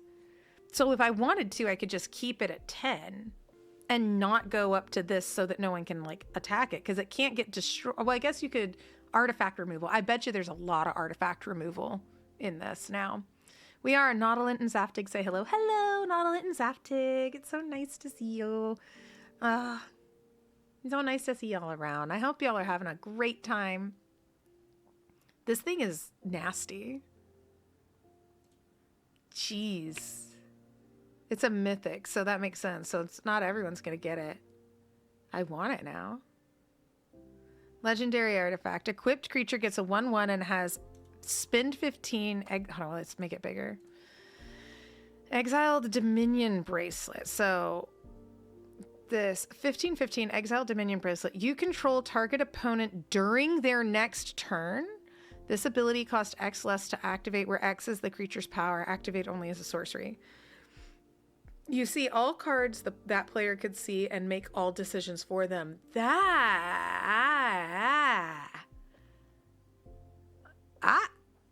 don't know if I like that. It only costs 2. Well, I mean, it costs 2 plus the 15. This costs X to activate, where X is this creature's power. So if you have like a creature that's really strong, immediately gone. The player's going to be out. That's awful. Ooh, I don't like that one. That one can stay. I hope maybe they ban it. I wouldn't be surprised. That feels like that feels dirty. Like that feels unfun. You know what I mean? I mean, that's like how I play games, but it's like, that seems unfun to me. That seems anti-fun. The End Stone. Whenever you play a land or cast a spell, draw a card. At the beginning of your end step, your life total becomes half of your starting life total rounded up. If I know someone has that card, immediately I'm going to take that player out ASAP. Or, yeah, I would. At the beginning of your end step, your total life becomes half of your starting total life. So... What? Oh, so is this like we start with 40 life, right? So it'd be 20. So you so like even if you're down at 2 life, you're automatically going to end up back at 20? Is that? Beginning of your end step, your life total becomes half your starting life total rounded up. So that means it would become 20 each time. So you can't ultimately, unless someone does 20 something damage to you. This card draw for a life gain deck. Yeah, but no, I'm looking at this. At the beginning of your end step, your life total becomes half your starting life total rounded up. So that means maybe you have 40, but you're always going to get down to 20. Ultimately, then wouldn't it just be better to take whoever this person is out, like with commander damage? I don't know. Like pinging them down to like 4. Like if you get them down to like 4, wouldn't they just go back up to 20 at the end of their end step? So like, yeah, like ultimately, yeah. So either that or like take them out with 21 commander damage. Yeah. I don't know. I don't know what I'm talking about. So Eternity elevator. I would not want to be on an elevator that long. Like I'm imagining this, like I'm thinking in like immersive world, like I don't want to be on an elevator for like the equivalent of a car drive. Can you imagine being in an elevator for 20 minutes to get down to a planet?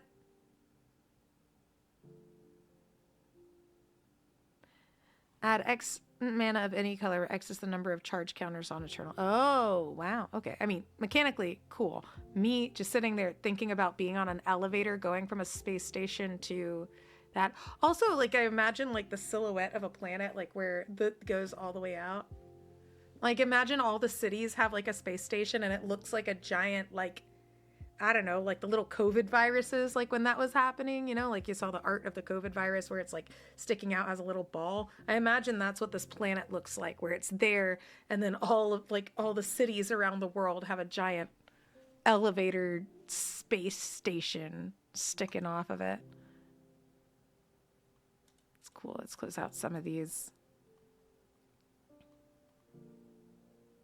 Is this food? Indestructible food. Interesting. 2 in sacrifice, you gain 3 life. When this artifact is put into the graveyard from the battlefield, draw a card. That looks so gross. I don't want future food. I think like in everything I've ever seen in science fiction and like future and anything like that, the food looks terrible.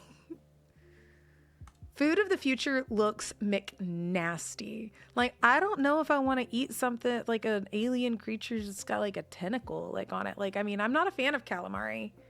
I love like, how do I say this? I love like tentacles in fiction, but I don't want it for food. Right? Like Cthulhu, right? Big fan, my man. When you come and take over the end of the world, happy little servant here. But I don't want to eat space tentacles. I don't want space tentacles in my mouth. That's not a thing I want. Oh, look at these little anime guys. Well, that's cute.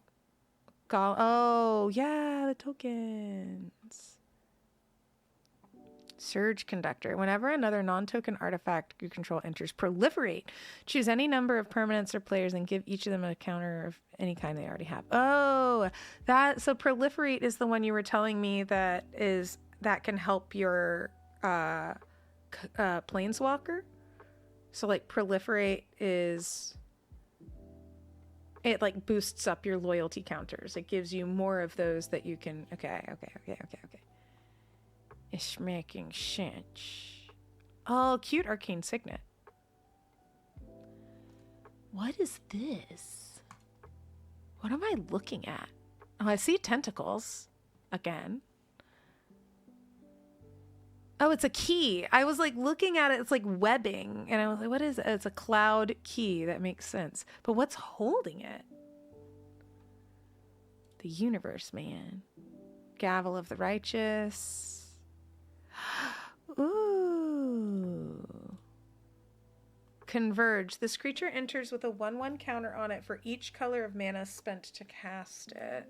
Remove a 1/1 counter from this creature to add mana of any color. Put a 1/1 counter on it to tap it. So you tap it and you add more to it. Interesting. Okay. I feel like that could be like something that you're sneaky doing in the background.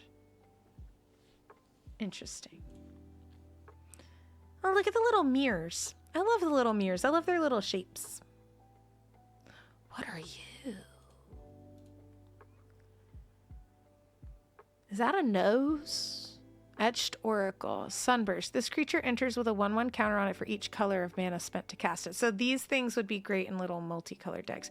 Do they have a thing where you can just look at the legendary creatures? Because I kind of want to yeah. Is there like a way to like just look for legendary type? I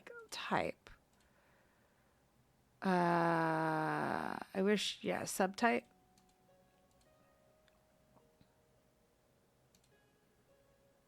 Oh, wow.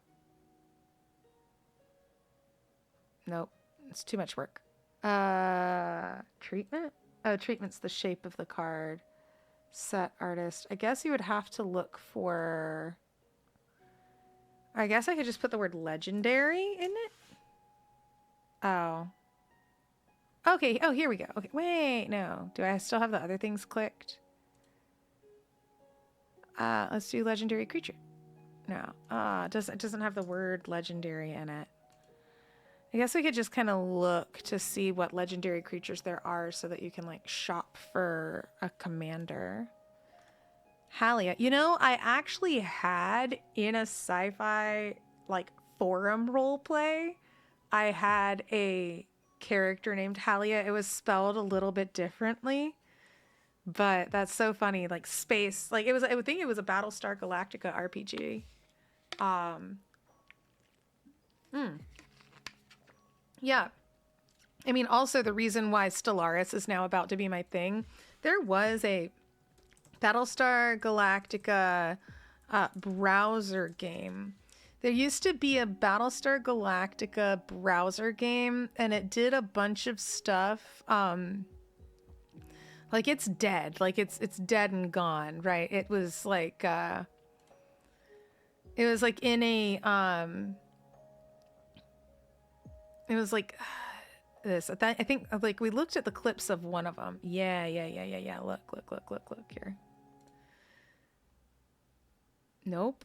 I don't want an advertisement. I want battles. No, this is not it. So it was like there was a BSG browser game. This thing. I think there was someone who like there was a video of it where they weren't talking because I don't really want them to talk. But yeah, this was the. Oh wow, it's in German. But oh my gosh. Yeah, I'll just put music back on. So you could like do this and like, yeah, you had a little space station and you had to go and find like the ores and different stuff. I remembered playing the crap out of this game like for hours and hours in college. But I loved this. Yeah, like you had like it was the mechanics of flying and everything. So again, when I tell you the sci-fi life was my thing, yeah, man, it's all coming back to me.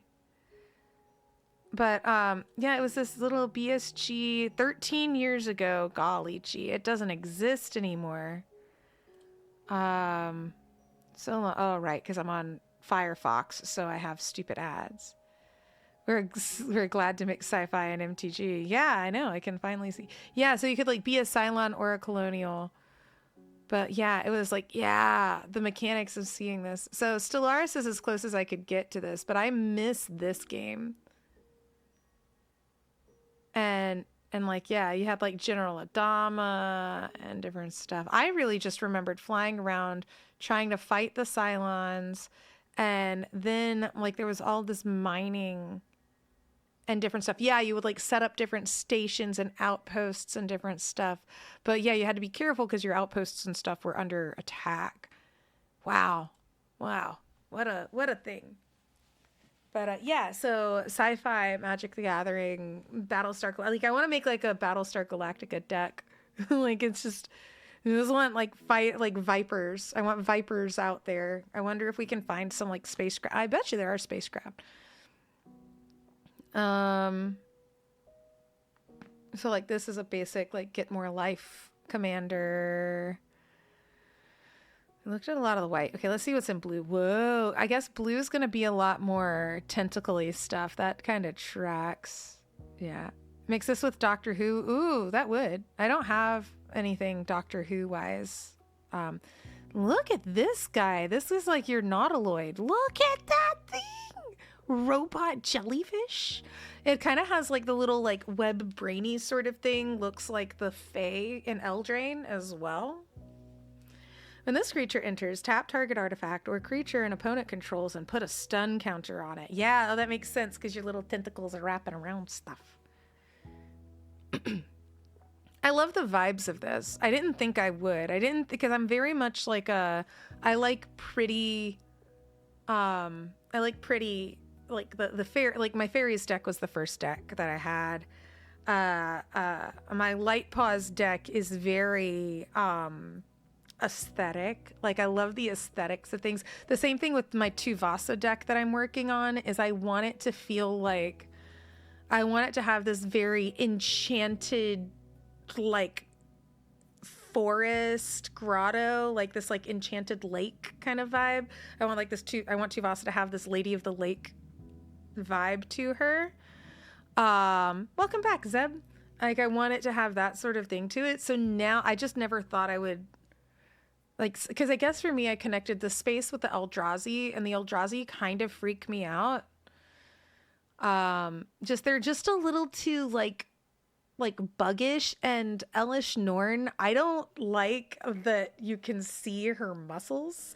I think the design's really cool, but Elish Norn, like the fact that like that's exposed like flesh with no skin, I understand it's cool, but when I started thinking about that too much, my own muscles started hurting.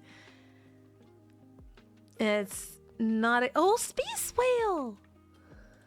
And my own muscles started hurting just thinking about Elish Norn. Now, like, I started reading a lot more of the lore and the different stuff with that, and it seems really cool to me, but yeah. When this creature enters Surveil 2 and then Warp. I love space whales. I almost, when I was redoing, because I constantly do that thing where I'll, like, redo what the vibes would be for this channel. I almost did one where it had like space whales and space octopi and like it was like space but ocean vibes. I almost did that. So that was the idea. Oh, I love this, like your Cantina singer. If a permanent entering the battlefield causes a triggered ability of a permanent you control to trigger, that ability triggers an additional time. Oh, I have a card that does something similar to that. I think it's in a white deck. That's cool. I love like the space cantina vibe. Whatever this is. I'm trying to wrap my head around what I'm looking at here.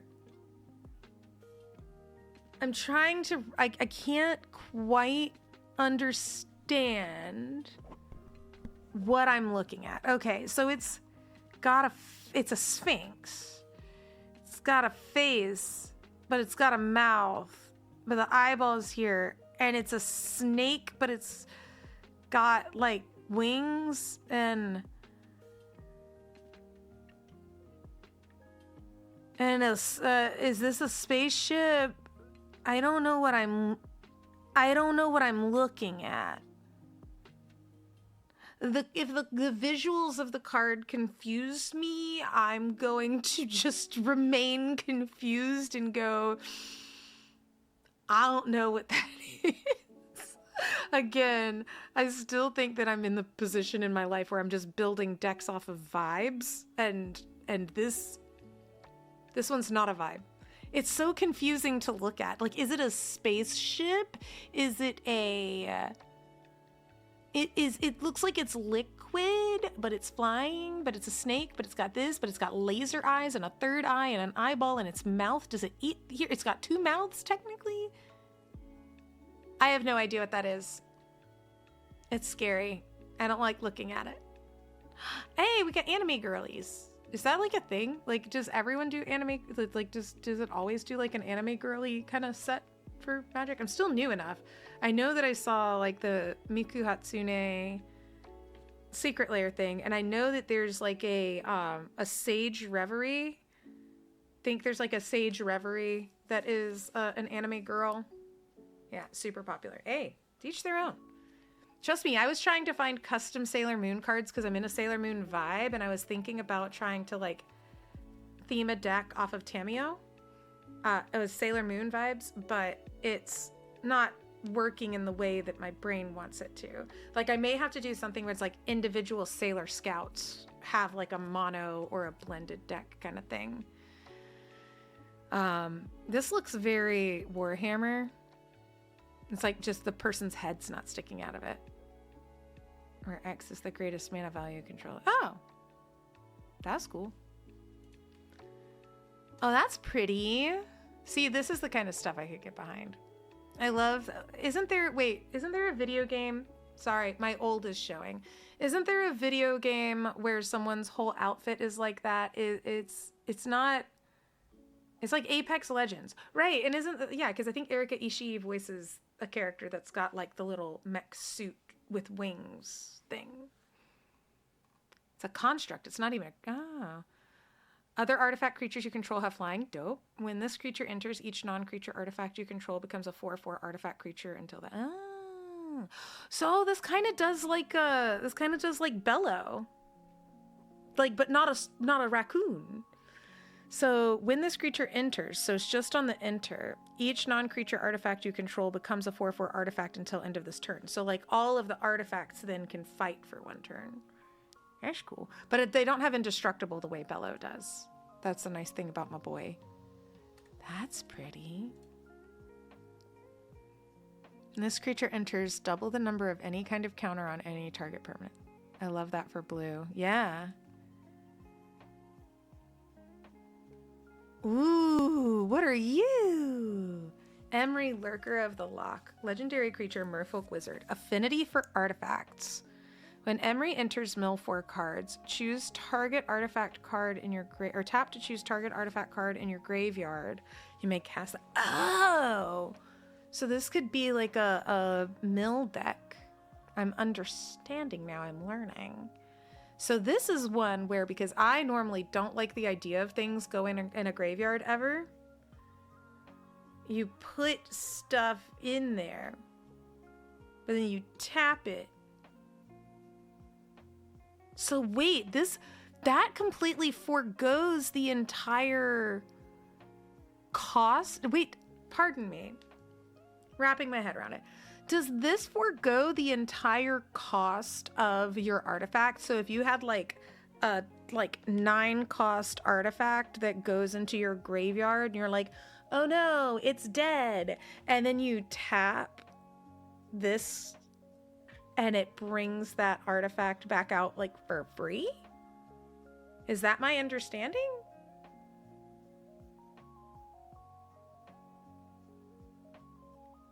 So then if you put other cards in there that cause you to mill stuff, you just keep throwing your things away and then pulling your artifact out of the trash? And it's a mermaid. We know I like mermaids, so. This is truly like my Lady of the Lake vibes. I was just saying that. Like, that's what I was trying to play like Tuvasa as. This could be a mono blue Lady of the Lake. Okay, I may just have to get this one. I want to get this one anyway. Ads are starting in 5 minutes. I'll take a 3-minute break during the ads because I do need to stretch. I need to like turn off my lights every now and then because, whew, they are bright. Like this one, like I guess I could. Okay, now that I've got this one on, let me see if I can turn down some of these lights because it is bright in here. My camera does. Okay, this isn't bad. Hold on. Okay, that's a little bit better. What? That's not half bad. That might be a little dark. I don't know. My eyeballs hurt. Okay, let's see. Is this like a guy? Is this like his horse? Vidalkin. Wait, are the Vidalkins the ones that are in Ravnica, the R one? Yeah. Hi, Jen. Welcome. Artifact spells you cast cost 1 less. Yeah. Oh, this. I love his like holding his buddy. Correct. Good. Thank you, Justin, for being my my sounding board. A lot of times I just think out loud, and there's this. Oh no, Phyrexians. Who are you? It's a turtle cannon. Oh, I got you, fam. Good. Improvise. Your artifacts can help cast this spell. Each artifact you tap after you're done activating mana pays for 1. When ward 4, that's nice. So that means someone has to pay 4 to even hit this guy? Yo. Whenever this creature or another artifact you control enters, put a 1/1 counter on this creature. It can't be blocked this turn. Hey, I think I love him. And look at the trees in the background too. Yeah. Ooh, I love that might be one that I look at is kind of like making a deck because I love the Thopters. Like, what was the MTG Thopters? Yeah, like I really love how Thopters look. I just love this kind of vibe on things. Not the buggy looking ones necessarily, but like these guys and yeah, just like the ornithopter. Oh, the ornithopter of paradise. I really like those. I think they're really pretty. But I love the idea of all of these. This guy, I think I have a sky scanner in my box. But I just love the idea. I love the artifact. I love like the things that fly. I think they're cool. So that just kind of hits that vibe. So it seems like that. Affinity for artifacts. When this creature enters, draw 2 cards. Thrumming Bird. Whenever this creature deals combat damage to a player, proliferate. Ooh. I wish it didn't look as eyeball-y, if that makes sense. Like, it looks really cool. Like, this figure looks super cool. It looks like it's got too many eyeballs on it. A little spiky. I like it. I love what it does. Oh, it's a Phyrexian. That's why I don't like it, because it's supposed to make you uncomfortable. Could I have a Thrumming Bird that's not Phyrexified, please? All right, let's see. Black. Oh, hello.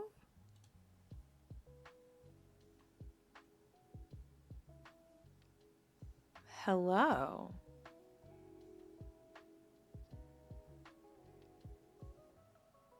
Look at him. Yeah. I haven't even read his stuff yet. I'm just looking at him. He's bark, bark, bark. And the man in black. And look, I love it when outfits have the abs built in.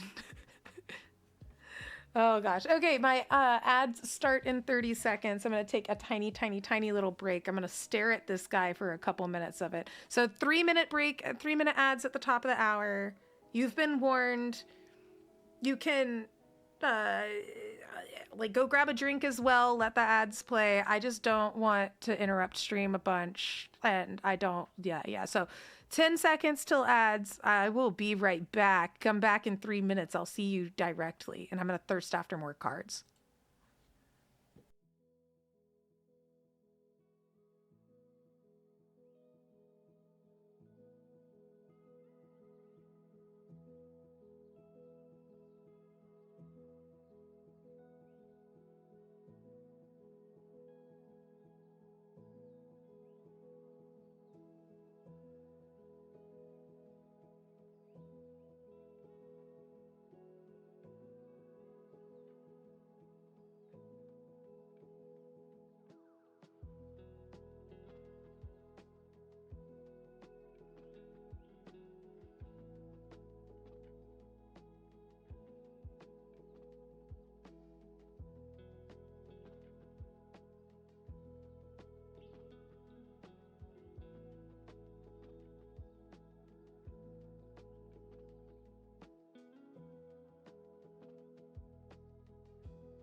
And we are back 30-something seconds early.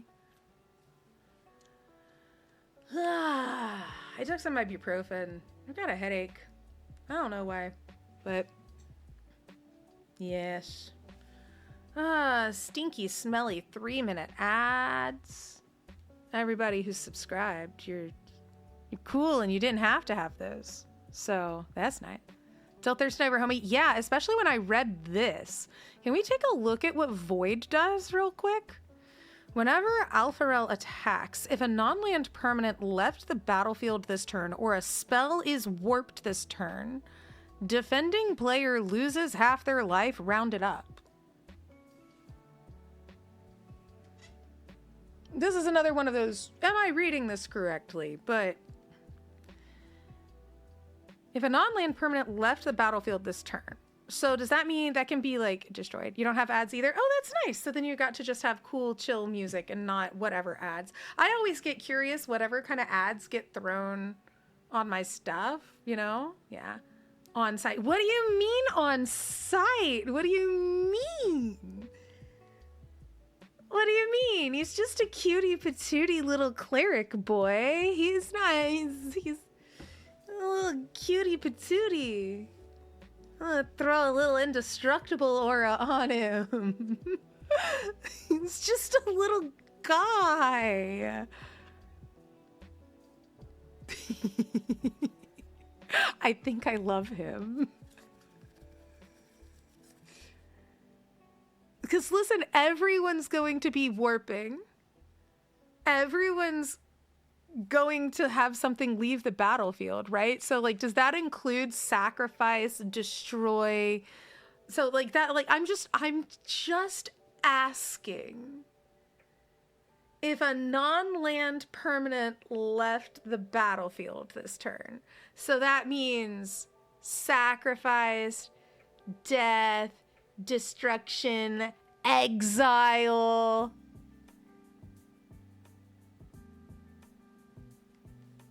Oh, how could they make something so war crimesy if they don't want war crimes? Like, if they didn't want war crimes, why would they tempt me like that?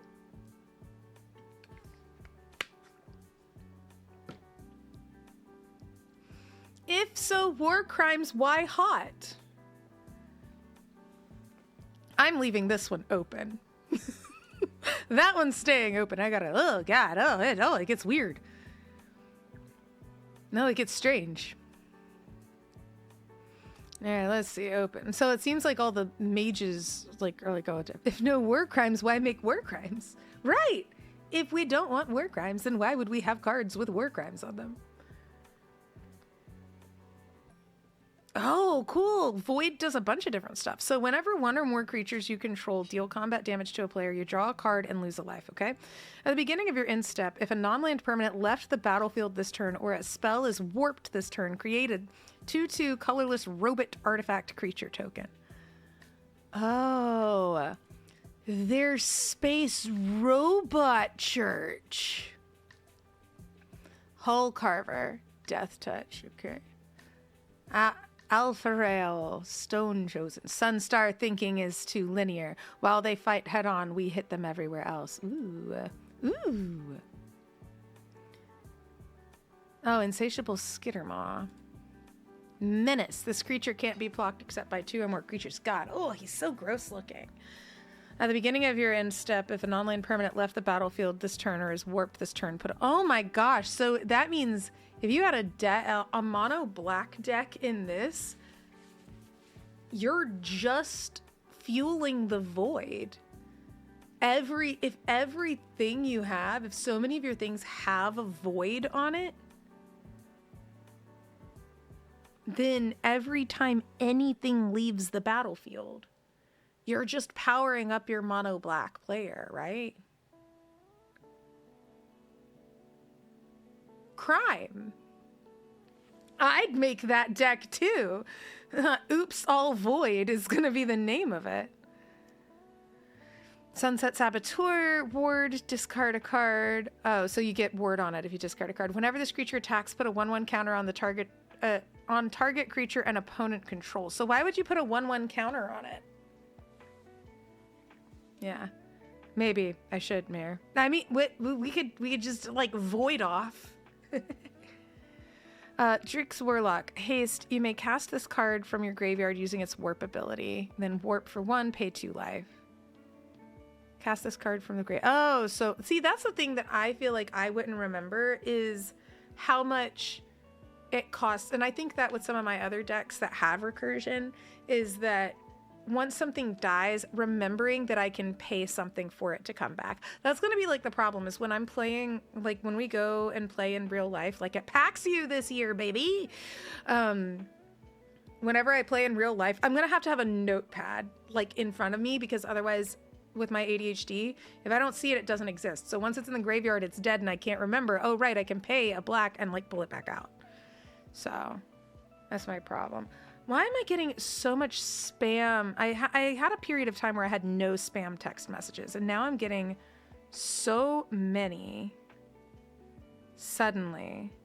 It's awful. Gross. Okay, let's see. Yeah. Oh, he comes in more pretty. I like this one better. Beyond the edge of devotion lies eternal ambition. Oh, I love him. Yeah, I think I like him better than the other card. Like hot, cute, yeah, like cool, but I love, he's like got Masked Sailor Moon vibe, or Masked Sailor Saturn. This is actually all of this is giving so much Sailor Saturn. Oh, this is very Sailor Saturn.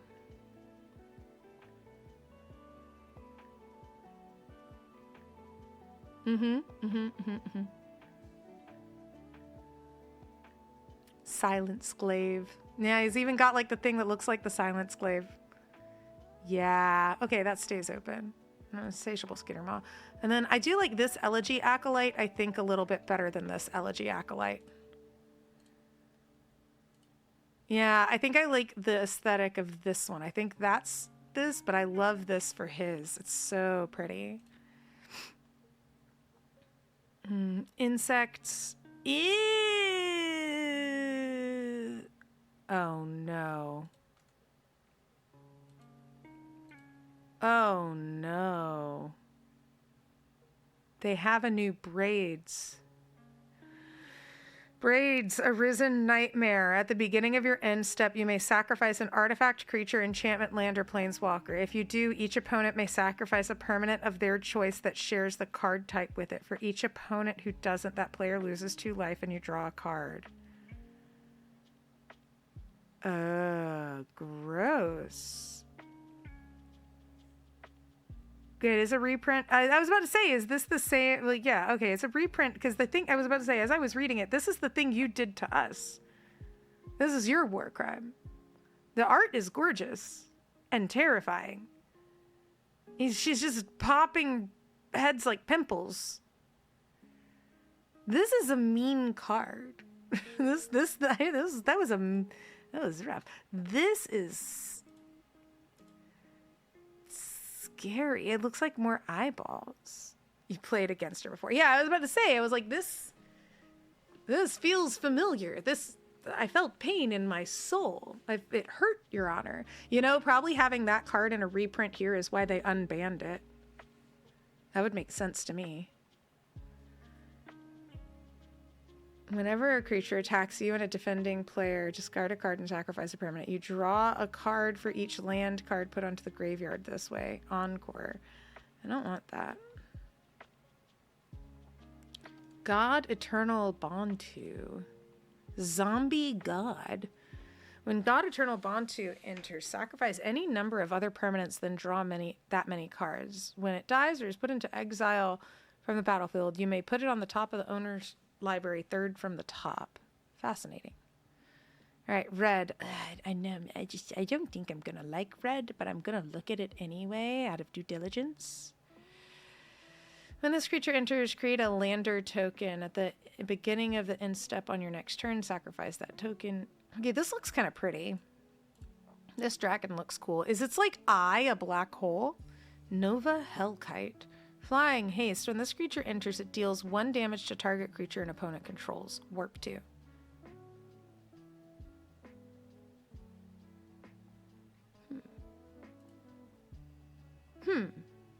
Oh, I see. This group is like a bunch of mechs, like mechs and elementals. Like this guy's artifact creature, mecha, and robot cat. It just has haste. Yeah, that's the problem is I think that like I need to understand how red works. Not my vibe. But a lot of them are they have a lot of the good words. They've got like a lot of haste and a lot of menace. Drix, Artificer. Whenever another creature or artifact you control enters, this creature deals 1 damage to each opponent. Okay. So it's almost like the opposite of how the black cards work, where like this is every time something enters, then you cause damage, as opposed to every time something exits, you got it. Interesting. What is that? Rust Harvester. Exile an artifact card from your graveyard. Put a 1/1 counter on this creature and it deals damage equal to it. No, there's a different print for the Nova Hellkite. Yeah, this is like... This ain't my vibe. Let's see if green is my vibe, because it may not. Oh my god, everything's so weird looking in green. Bugs, gross. Oh, okay, let's take a look though. Famished World Sire. Ward, devour land 3. What? As this creature enters, you may sacrifice any number of lands. It enters with 3 times that many 1/1 counters on it. I don't want to sacrifice lands. I guess, is that just like your game ender? Like, because I guess if you have a lot of green, like if you've gotten a lot of green on the board, then if you just wanted a game ender, you could, but I just don't like land destruction. I think that's just me. It doesn't seem fun. Creature, human scout. When this creature enters, create a lander token. Is a lander like a land vehicle? Basically, yeah. Might. Ew. Hemosymbic Might. Whenever this creature becomes tapped, another creature you control gets 1/1 until the end of turn, where X is the creature's power. But it can be hilarious. It makes me angry. Ew! Oh, its face is on the front. Weird! Harmonious Grove Strider. Word 2. This creature's power and toughness are equal to the number of lands you control. Okay, see, like I can see. It's like space dinosaurs. Ouroboros. The beginning of combat on your turn. Put X 1/1 counters on each creature you control, where X is the creature's power.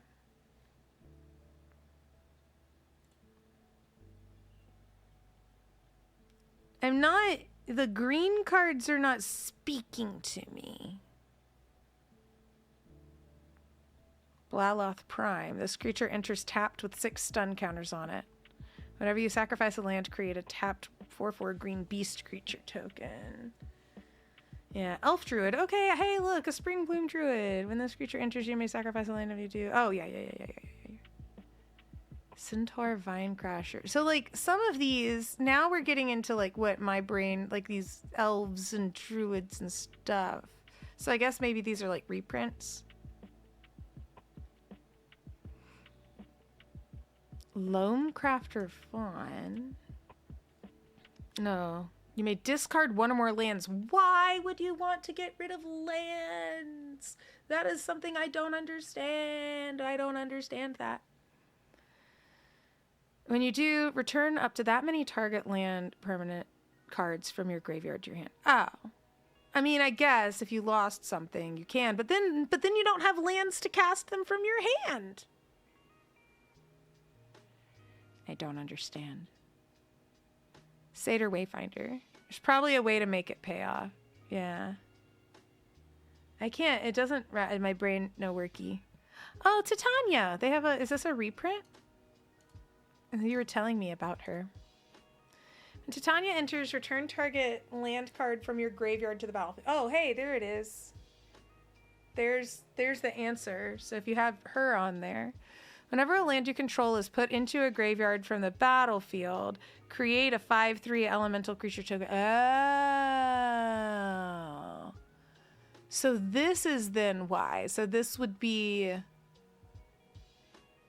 If you have her, then you every time it gets there, you get the creatures because you do that, but then also because you're sacrificing your lands, you're getting big guys out there, but it's a land sacrifice.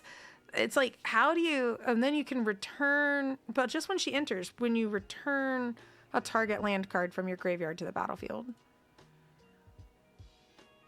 Oh, then I guess if you... have, what is it? It's not food, it's treasures. I guess if you, some way to get treasure tokens out there so that then you have mana to actually spend. No, you may play an additional land on your turns for each land you control. See, you may discard one or more land cards. When you do, return that many non-land permanents to your hand. Like, that's just the thing, is it's like, oh, and then landfall. So whenever you do get it, this would just suck to like have like to be like, what is it? Not mana flooded, but the other one. When you don't get mana, like you get like 2 green cards and then you get nothing. You can't put any of those guys out there to help you.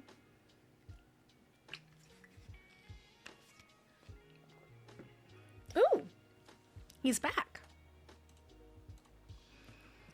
Alpha Rail Dreaming Acolyte. When Alpha Rail enters, draw 2 cards, then discard 2 cards unless you discard an artifact card.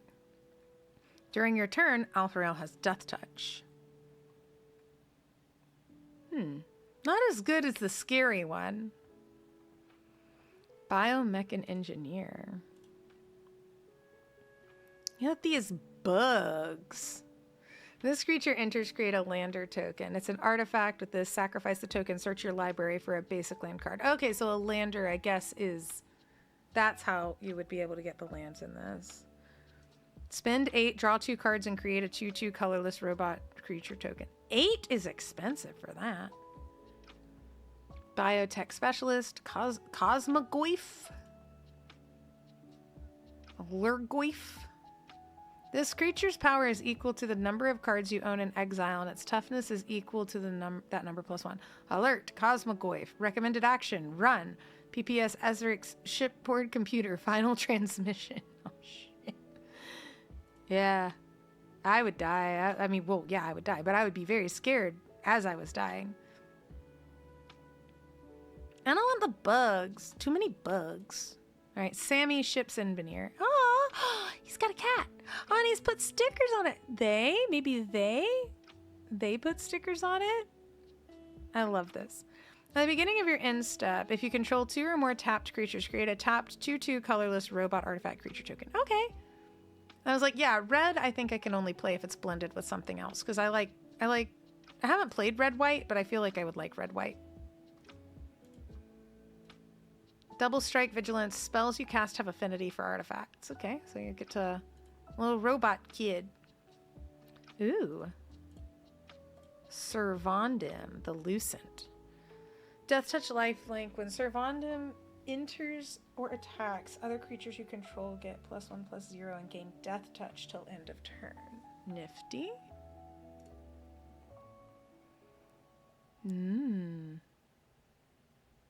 Oh, I like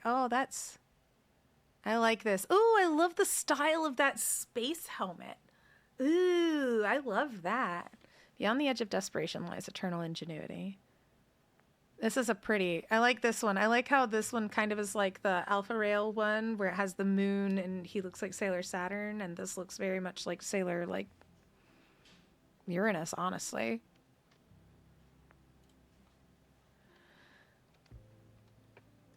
Kilo Apogee Mind. It looks like from Portal. GLaDOS. Haste. Whenever Kilo becomes tapped, proliferate. You just bring a commander out just to tap it forever. Interesting. Zariel Genesis Shepherd. Wow. Okay, that's actually the prettiest of all the bugs we've seen so far. That's a pretty bug. It's like a bug fairy centaur thing. Flying. You may play lands from your graveyard. Yo. Whenever you sacrifice another non-token permanent during your turn, put a number of 1/1 counters equal to the Sazriel's power on to one other target. What? Sorry, I can't read. Whenever you sacrifice another non-token permanent during your turn. So, get out of here. Put a number of 1/1 counters equal to Sazriel's power up to one other target creature. Up. Sazriel's power on up to one other target. I can't. It's a bug. Pretty bug. I would figure out how to make it work later. Bug. Alibu. Alibu, Ancient Witness. Other artifact creatures you control have haste. Nice. Whenever one or more artifact creatures you control attack, Alibu deals X damage to any target. You scry X, where X is the number of attacked artifacts you control. I'm starting to get to that point where all of the words are kind of blurring together and my brain's not quite making sense of it. Oh, she's pretty. Joyra, Weatherlight Captain. Wait, this is already a card. I guess this is just a reprint for this grouping. Pretty. Whenever you cast a historic spell, draw a card. So artifact, legendary, song. Interesting. Yeah, I've seen that card before, but like different. How is this dragon sitting? It's sitting weird. It's sitting like a people. Whenever Corvold enters or attacks, sacrifice another permanent. Whenever you sacrifice a permanent, put a 1/1 counter on Corvold and draw a card.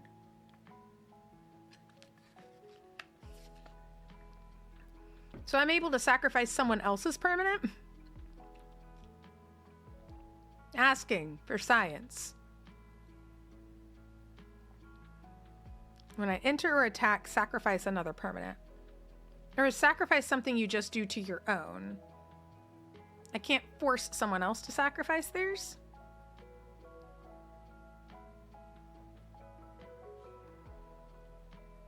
I can't figure it out. The brain cells. We may have to play a more mindless game than Stellaris. Although Stellaris is the vibe for like this, kind of keeping into like space days. Whoa, Sliver over. What do you mean? Wait, Sliver, you told me Sliver was bad. You told me Sliver was bad news. Whoa, who's this?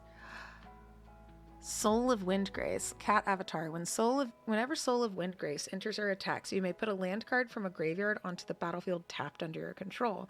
Discard a land card. So green, discard a land card, you gain 3 life. 1 and a red, discard a land card and draw.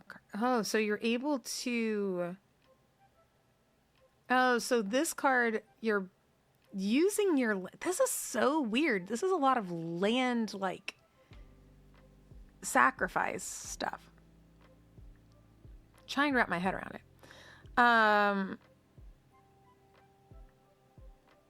Soul of Windgrace gains indestructible. So I guess you could, like, spend them, but then every time you attack. So, like, if you discard a land card, you get indestructible until the end of turn. And then you tap it, but then because you attacked with indestructible, you're able to get a land back. I feel like that would be confusing to me. I feel like I could try. Okay, so this, what does it do? Does it have a thing where you flip it over? Okay, there you go. Search your library for a sliver card. Reveal that card, put it into your hand, then shuffle. What is a sliver? I think you explained it to me one time. You're like, it's intense. Colorless. Ew, the Eldrazi. Ew, is he like holding his own head? What is the mechanics here? Is he like, What is that is that an egg? What are you? What are you? It looks like a fungus. Is it all one thing? Ew. I don't like Eldrazi. They're scary to me. Ah. All right, then we get down here to these guys. Virulent Silencer. Doo-doo. Oh, Steel Overseer, I think, has existed before. Threefold Thunderhawk. So cool. All right, so I think I am going to like this. I think I'm gonna like this set. I think I'm gonna kind of stick with my usual like white, blue, black. White, blue, and black. I really think this guy might be what I start. Well, hold on, wait. We found the prettier version. Yeah, I think this one. Where is he at? Yeah, I think this guy is probably going to be what I try to make happen. I think that's just, this is, I mean, you know me. I love doing damage to people without it being I punch you. I like sucking your souls away. I like making someone really big where it's like, I haven't hit you yet, right? Like, you know, I love that. That's my kind of style of play. I guess it is the mind games, because you did tell me one time, Justin, that the mind games of playing a blue and black, I think almost all of the decks that I've played or that I regularly play have like blue, green, or black in them is usually it. But I'm not feeling the green as much in this one. They're so much fun. The white decks right now have really got me. Again, I think so maybe if I get some black, blue, and then the white cards here, Space Angels have really kind of got me. I'm kind of loving that. I kind of love the Space Angels. I think that's pretty cool. Like, this is just, to me, like, I think the prettiest card in the world. So I'm going to have fun with each color in this set. I think I'm going to really enjoy. I think this is kind of the vibe. This, like, that's just gorgeous. Like, this makes me want to make a deity in D&D about this. Like, I want, and in fact, like, you know, what was it? I was gonna make I forget what kind of character it was.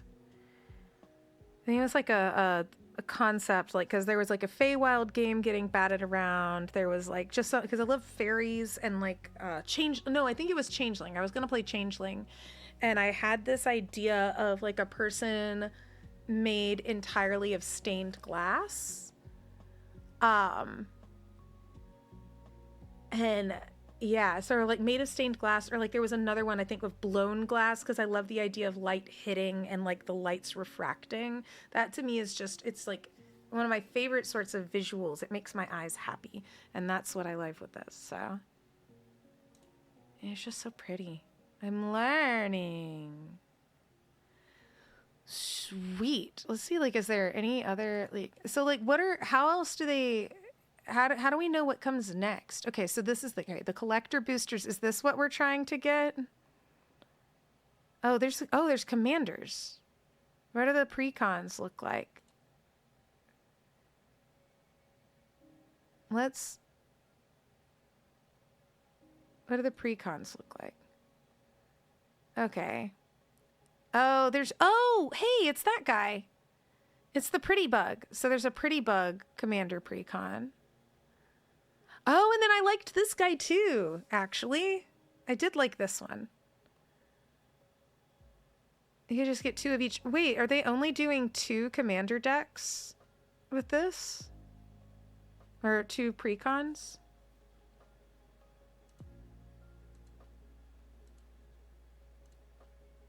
Yeah, okay, there it is. Yeah, so the Zarl Genesis one, and then what's this guy? Hearthhull World Seed? Oh, and it comes with a station. Yeah, I guess maybe we should look at all the stations. Yeah, it looks like there's only 2, but I did like this guy.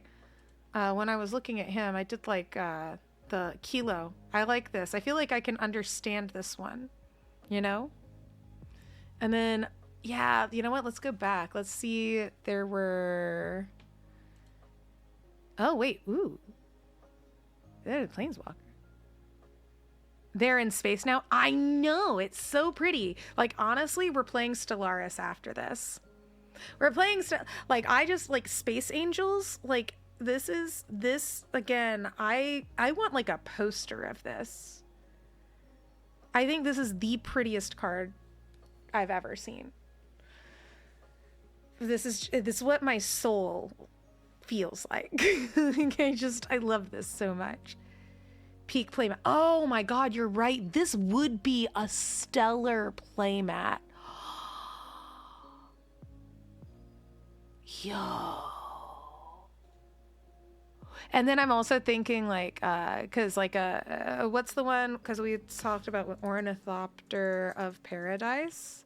Or is it Thopter of Paradise? Thopter of Paradise. Yeah, like, oh, ooh, is that a different one? Yeah, the Ornithopter of Paradise. Like, I just love the color of this. Give Mirror this playmat immediately. I know, it's so pretty.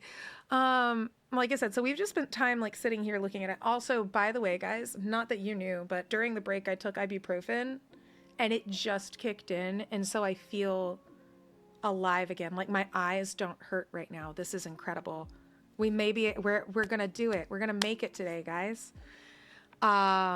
Okay, that's what we need to do. We need to look at these stations. That, I think, is our next task. Not the treatment. We need to look at type, or isn't, like, a subtype? Would it be? Oh, I also want to see what aura cards there are. Okay. Oh, I love auras. I guess we should see what the sliver situation is. I want to see if there's other Thopters. Sure. Are there sagas in it too? They may not have all of the cards. This isn't all the cards they're making, right? These are just some, giving us a little teasy. Oh my god, my head doesn't hurt. This is incredible. I didn't realize I was in that much pain.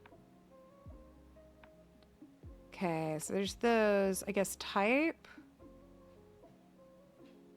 Let's see what other planeswalkers there are too. Oh, is this trying to do all of them? Here, let's clear filters. What I want to find are the type. So I guess artifacts. And then we'll see spacecraft. Oh, is that what it's called? Yeah, so station is the thing. Spacecraft is what we're looking for. So let's undo it. I mean, all of them are artifacts. So let's try again. Hello? All right, so the Serema is white. Oh, here we go. Yeah, we missed all the blue ones. So this one, put charge counter on it equal to the station only as a sorcery. Yeah, so this one is other tapped legendary creatures you control have indestructible. The station mechanic is really cool. God, I'm already going to bro Final Fantasy now. See, I feel blessed because, fun fact, I'm potentially allergic to ibuprofen. I haven't taken any in a while, but, like, I woke up today and, like, I was, like, already sluggish. I've been recording a lot. I did, like, I think we counted it up. I had, like, 8 separate recordings this week, some of which went past 1 a.m. Because West Coast folks and I'm an East Coaster in the States. So time zones really messed me up with that one. But, yeah, I think, like, just the sleep hasn't been right. I've been eating a little bit better, but, like, you know, that kind of that same thing of, like, if you're used to eating, like, a bunch of carbs and then you don't, it's like the keto flu. I'm not trying to be, like, strict keto again, but I am trying to do it a little bit more for clearing up this brain fog. So what's been nice is that I'm realizing now that wasn't brain fog. That was just, like, pain. So I know that doesn't sound nice, but you know what I mean. All right, spacecraft, specimen freighter. See, I like this. Okay, Justin, hear me out. Space fairies. Oh, we mixed some Eldraine Fae with this. Space fairies. because literally the design of this makes me think of Talion.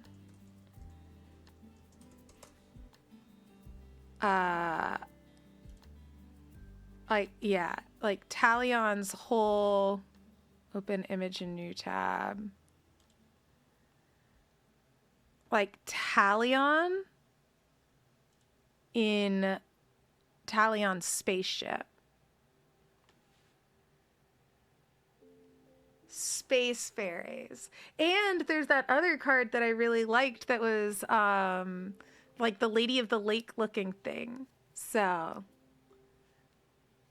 I like shuffle up some of these things. Now that I'm starting, it's like now that I've learned with a lot of the pre-cons and getting some of the mechanics. Yeah. Oh, baby. Yeah, so, oh, that's a pretty one too. Yeah. Oh, it's all blurry, but you get the idea. I feel like the vibe is there. Oh, that would also be a very pretty playmat.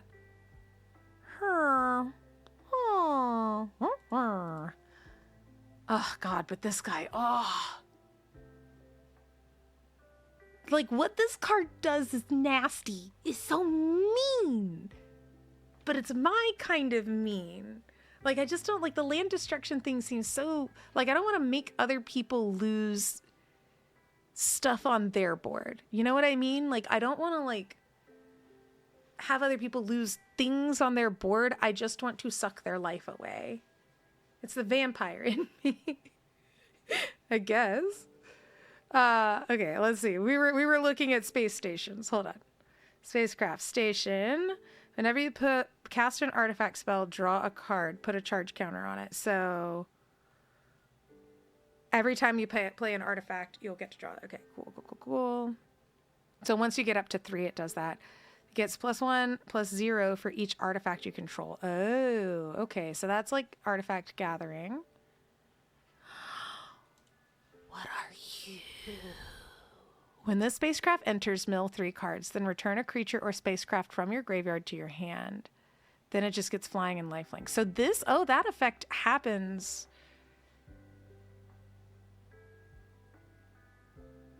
How do you put a charge counter on it? Oh, just for tapping the creatures.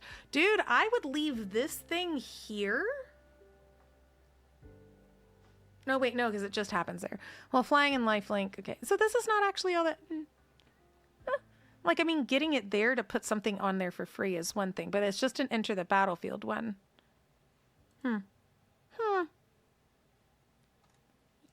This thing looks like a battle bot. I've seen this battle bot before. Station, flying in haste. Yeah, this thing looks like, yeah, there's like, isn't there like a... There's like a battle bot with razors. There's a, like, my husband and I will go through a period where with a saw blade.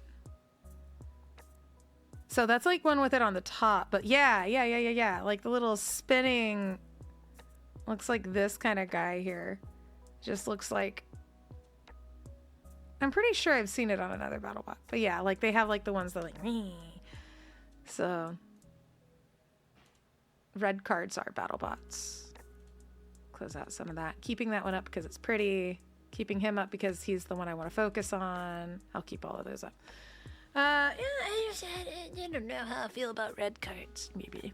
Exploration Brood Ship. Oh, look at this. You may play an additional land on each of your turns. Well, that's helpful at the very beginning because it's very rare that you have like multiple lands showing up in your hand at a time. Once during each, well, I guess if you have a draw effect, right? So if you do something, like you do the thing, you play your land, you do other things, you draw a land, you can put another one down. Okay. Oh, pretty. Whoa.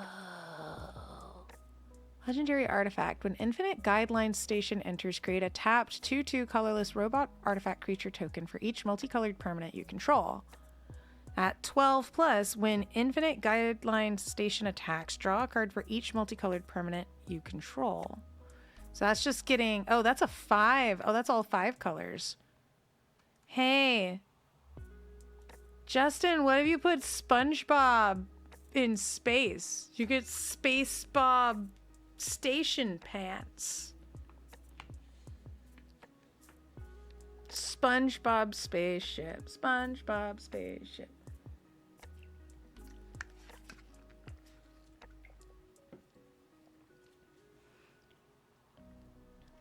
And then it's any multicolored, so it doesn't have to be the top 5, but fascinating. In Spirit Flagship Vessel. At the end of combat on your turn, put your choice of 1/1 counter on 2 charge counters and up to 1 other target artifact. Okay, so like once you hit 1, once you put this on here, you're just adding +1s to everything. Cool.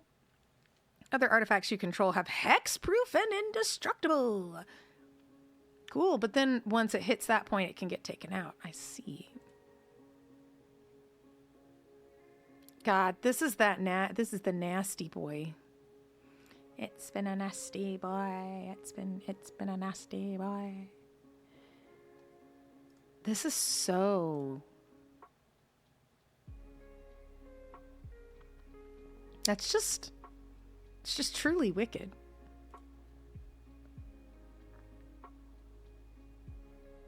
Cool. Awesome toss.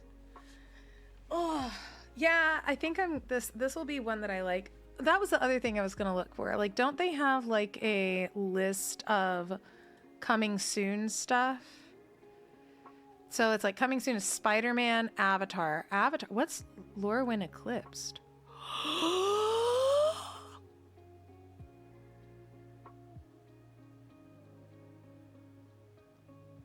Oh no, it's pretty.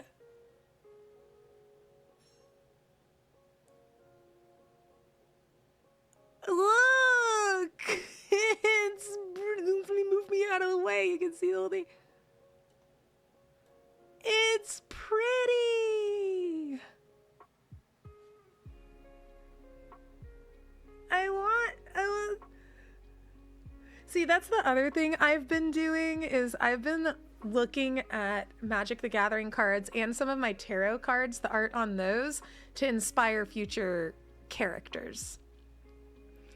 Like, I've been looking at that. I actually, for my,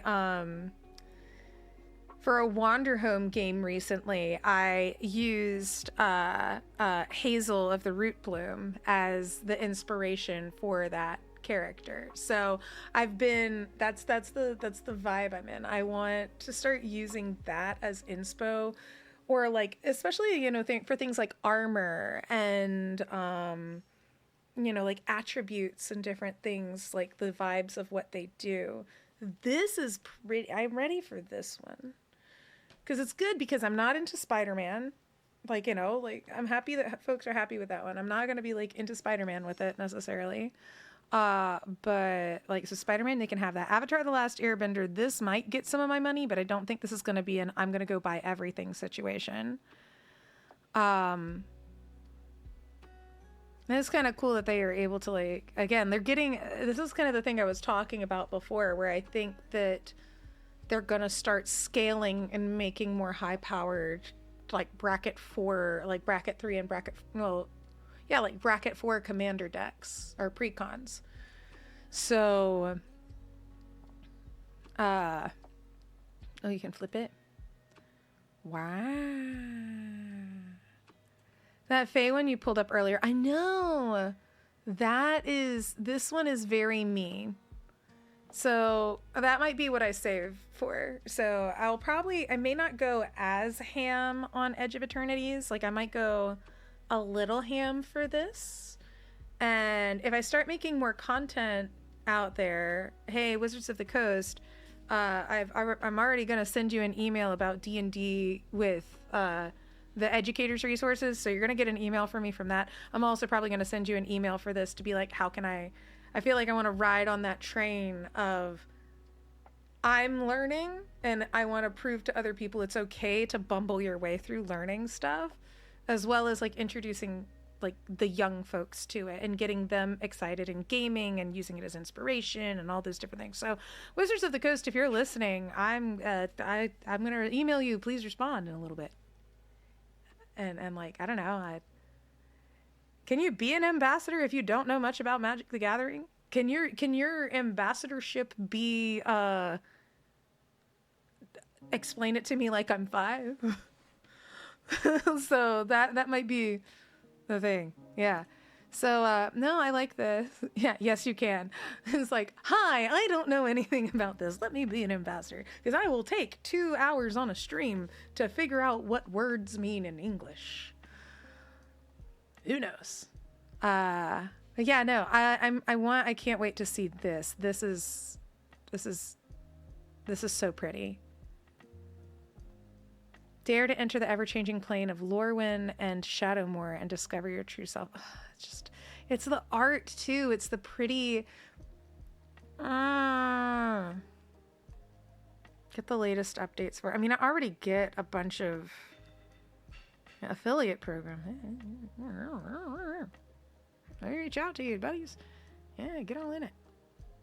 What's Duel Masters?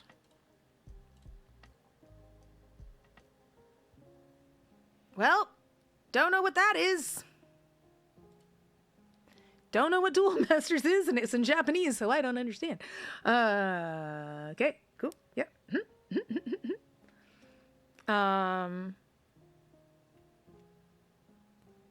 Nifty. Let's see. Yeah, no, this is pretty. But I agree with J Rain about how if I got this as a playmat, I only have one playmat and it's a Van Gogh one, and I got it at PAX U. But this I think would probably be. That's my vibe. That's my vibe. Okay, I think we have another little round of ads coming up in like 10 minutes. So we can go ahead and launch ourselves into Stellaris. I was thinking Minecraft today, but I'm thinking Stellaris. Oh, I'm flipped. Maybe I'll flip this one. Hold on. I kind of like the other way. Like, am I mirrored? No, yeah, I'm mirrored. It's too much work. I'm not going to do that. Let's see. So I'm thinking Stellaris. Oh, cool. It finished downloading and it didn't crash the computer. What a time to be alive. I haven't played Stellaris in ages. There is going to be a learning curve on it but now my headache is gone. Well, not gone. It's like it doesn't hurt. But again, it's the space vibes is I definitely think what we're after today. Let's do space. Yeah, space MTG cards. Space MTG. Stellaris, back into Stellaris because of MTG. That way it's like a crossover. Yeah? Yeah. Space.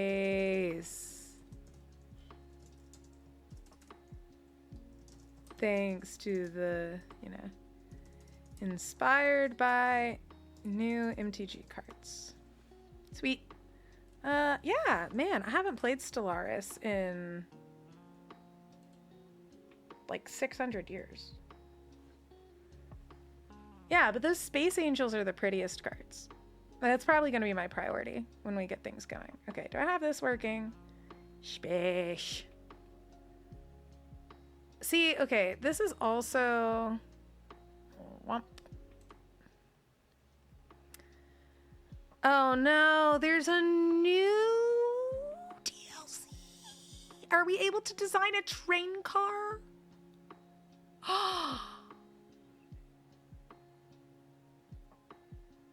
Well, I'm gonna have to get that DLC. Oh my god, look at that. Hold on. Before we do anything else, we gotta watch the video. What are you? because we're literally listening to the Spirit City Lo-Fi soundtrack right now. So, like, let me move my head. Move me over here for now. Well, that's loud. Sorry, y'all.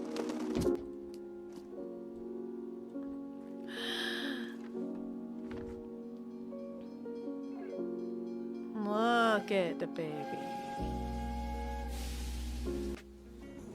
Oh, is this going to be what it's like? Are we going to be able to change our backgrounds to see it? And we got like our little buddies? Are they going to be in different places on the train car? Oh, snap.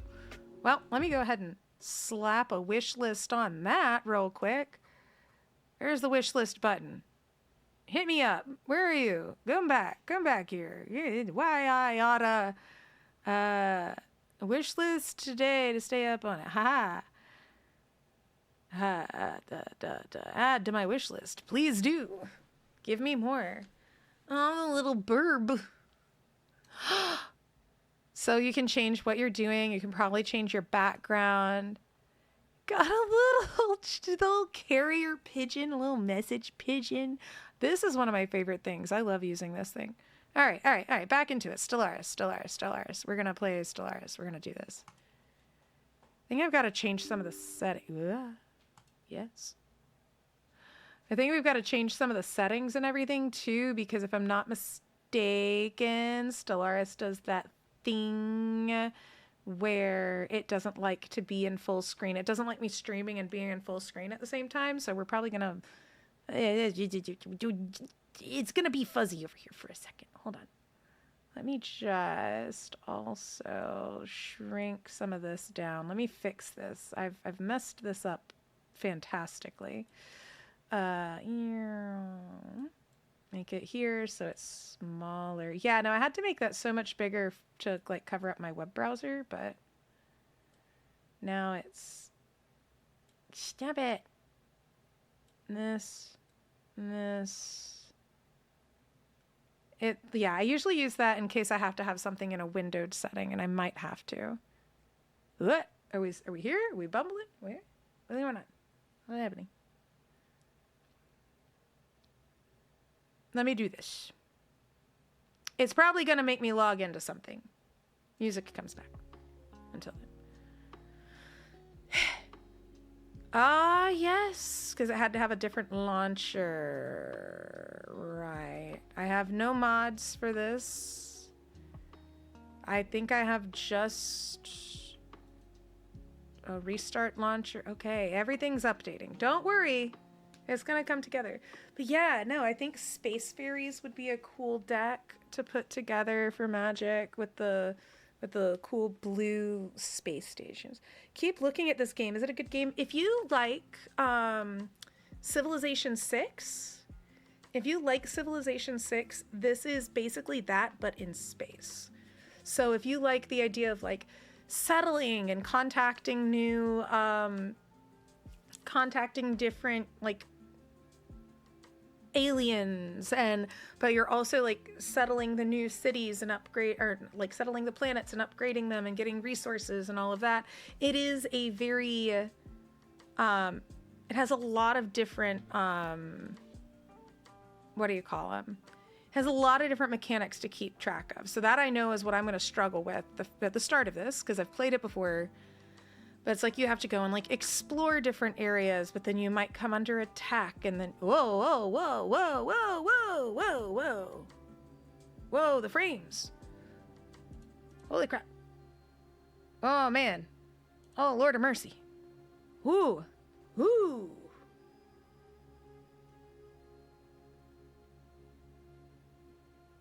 Sorry. It powered up. The game is so strong. It's loading. Am I frozen? Holy crap. Is the game killing it? Shoot. Stop. It's not that big. Oh, my system. Nope.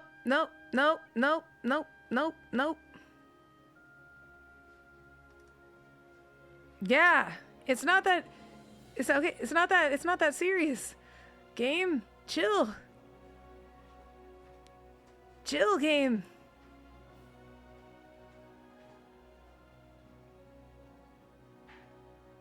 I just watched myself turn into a slideshow.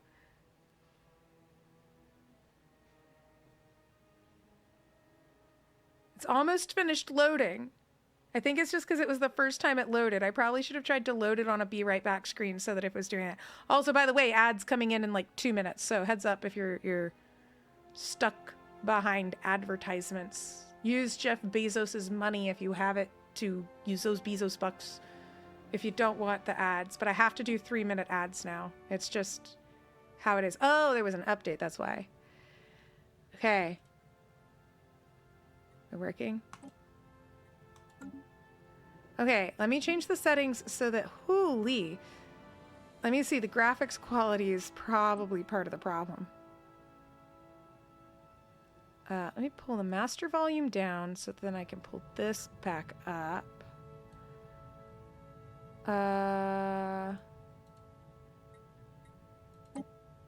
Let me get it so that it's not borderless full screen. Is it gonna let me click in between? Okay, that's what I need to know. Apply and close. Okay. All right, sorry. Man, the game turned me into a doggone slideshow for half a second there. So that was scary. Oh God, I can't remember where the UI stuff is on this too. Oh, but hey, we're in full screen. Everybody clap. Full screen borderless. Hello. Space, the new frontier. Hi, Marion Peeps. Hi, Corona. Hi, Dennis. Yeah, so I was watching. So Dennis, you missed it. I sat here and clicked through a bunch of the new Magic the Gathering cards. Also, ads coming in 30 seconds. Sorry, they're 3 minutes long. I'll wait to start for 3 minutes and just talk to everybody behind here. Sorry, I just have to. It's the stupid 3-minute ad life. It stinks. It's rotten. I apologize. But yeah, the new Magic the Gathering cards like instantly made me think of Stellaris. So we re-downloaded it. Because I haven't played Civilization 6 in a while, and I've not bought Civilization 7 yet, but a bunch of people didn't like Civilization 7, so I'm like, I'm just gonna do this. But I also need that banks of respect. Yeah, I wish that we all had pre-rolls, equal opportunity under pre-rolls.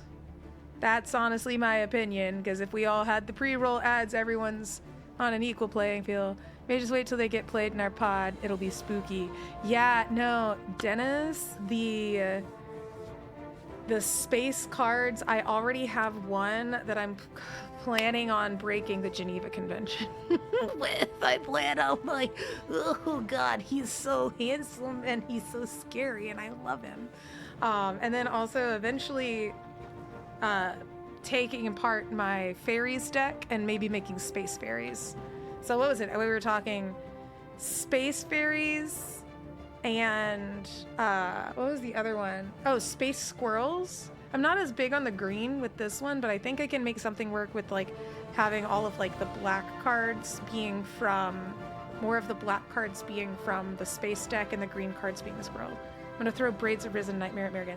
It's so bad. Although if we do the thing now, if I have a bunch of the green cards, because the green recursion, like the land destruction, like not only am I destroying my own lands, if Braids is out there destroying my lands too.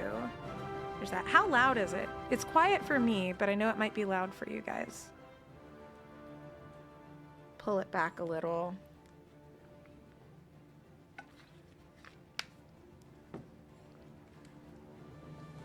Now we can only play for like 2 hours because I have a meeting at 3. So keep me honest with that, y'all. As soon as we get closer to 2 hours, let me know. Let me know as we get closer to 3 o'clock Eastern, because I told someone I would meet with them to plan a big thing. But yeah, okay. So let's see. Let's get some like settings going on. Additional content. I don't think I have anything. Whoa. Yeah, I don't have any of this. Utopia. Ascend to perfection. See, it's been so long since I've played this. I think I'm gonna have to, like, it probably has my old saved games on it, but I don't want to dive into something. I feel like things were going poorly for me the last time I played this. So, new game. Okay. Let's see. So, United Nations of Earth, democracy. So, must have democratic government form, allows utopian standard living conditions. How does it, are you guys able to see? Is it big enough? I don't know how to like adjust it. I don't know if I'd have to go back to a setting. So there's the Commonwealth of Man, the military dictatorship one. I would have to do more fighting. The Xian. Hello, welcome back from the ad break if you were stuck behind there.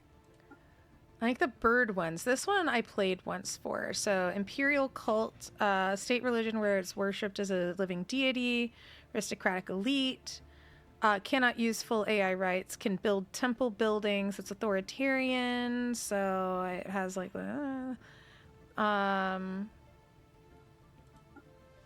Glebsigs, they're sedentary, so they struggle with settling. Fanatic xenophile, cannot enslave entire species, cannot displace aliens. Yeah, so these are the ones. These guys look very, you know. Yeah, space age political resource management game. Yeah, so Civilization 6, it's made by the same group. Civilization 6, but space. Yes. Oh my gosh, it's like a platypus. Deviance, governing ethics attraction, spiritualist, egalitarian, corporate dominion. Hey, that's what we live in. This society dominated by a mega corporation that has completely supplanted the role of the state. Well,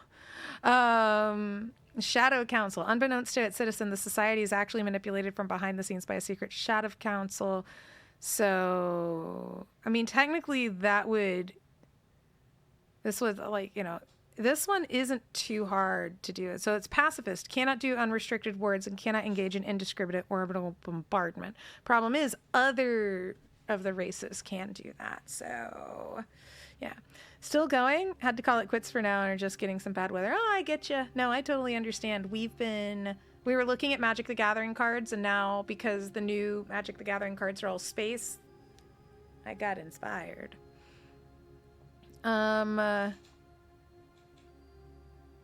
Efficient bureaucracy. Oh, exalted priesthood.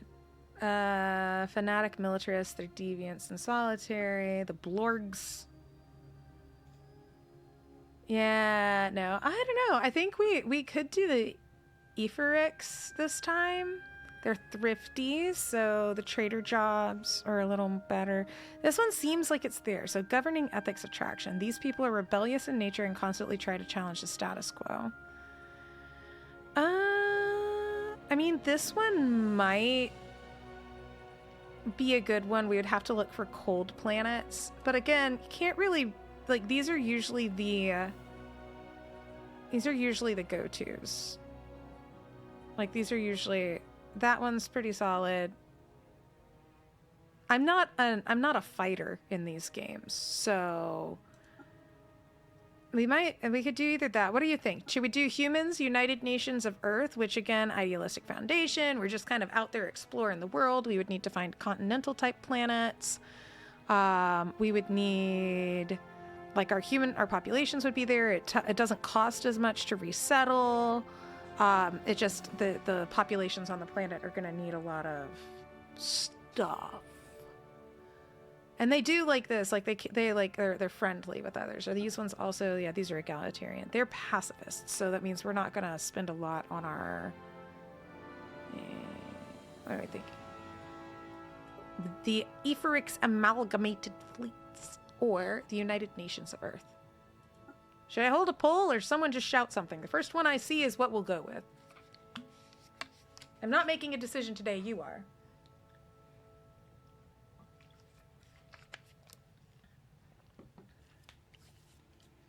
And it's representative democracy. This one is oligarchy. Theocratic republic, mammalian, environmental, free haven, spiritualist, pacifist. Actually, this one's not too bad too. It's democratic, it's theocratic, it's spiritualist. The weird blue face one with no actual face. This guy? Or are you meaning this one? I don't know if I can take myself seriously if my leaders look like that. It looks a little... well, you know. We might do the Skildaris. I like their city let-ups. I like their little city let-ups. This one, and it also doesn't seem like it would be too bad. The problem is we're not going to have a very strong military, so if we get attacked, we're kind of boned. But they get along with other places. They're a little bit more pacifist. They're spiritual, so that means that everything is going to be a little easier to maintain. Environmentalist, available buildings. Ranger Lodge, available holdings, Ranger Lodge, starting buildings, free haven. This society has a well-earned reputation as a free haven, the tired, the poor, the huddled masses yearning to breathe free. Maybe this is what we go with. Charismatic, so entertainer jobs, natural sociologist, better for biology. You know what? Let's do this. The little, like, these little, like, sloth dudes. The mammalian ships. They're an aquatic mammalians originating from the archipelagos and deep oceans of Skildaria. Although their early civilizations were mostly confined to the sea, they soon expanded into the what little land masses the planets had to offer. Let's do this guy. All right. Unknown. God's setting this up. Oh, we're setting this all the way to easy. We are Iron Man mode is... are disabled, the game is automatically saved regularly to a single file. In games played with this setting, there is no turning back. No, I can't do that. Nope, I will scrub. Let's see. Do we want... what kind of shape of our solar system do we want? Split into two arms with only a few... we want something where it connects. Several thin arms that create this hybrid between a spiral and a ring galaxy. Simple and round galaxy evenly distributed.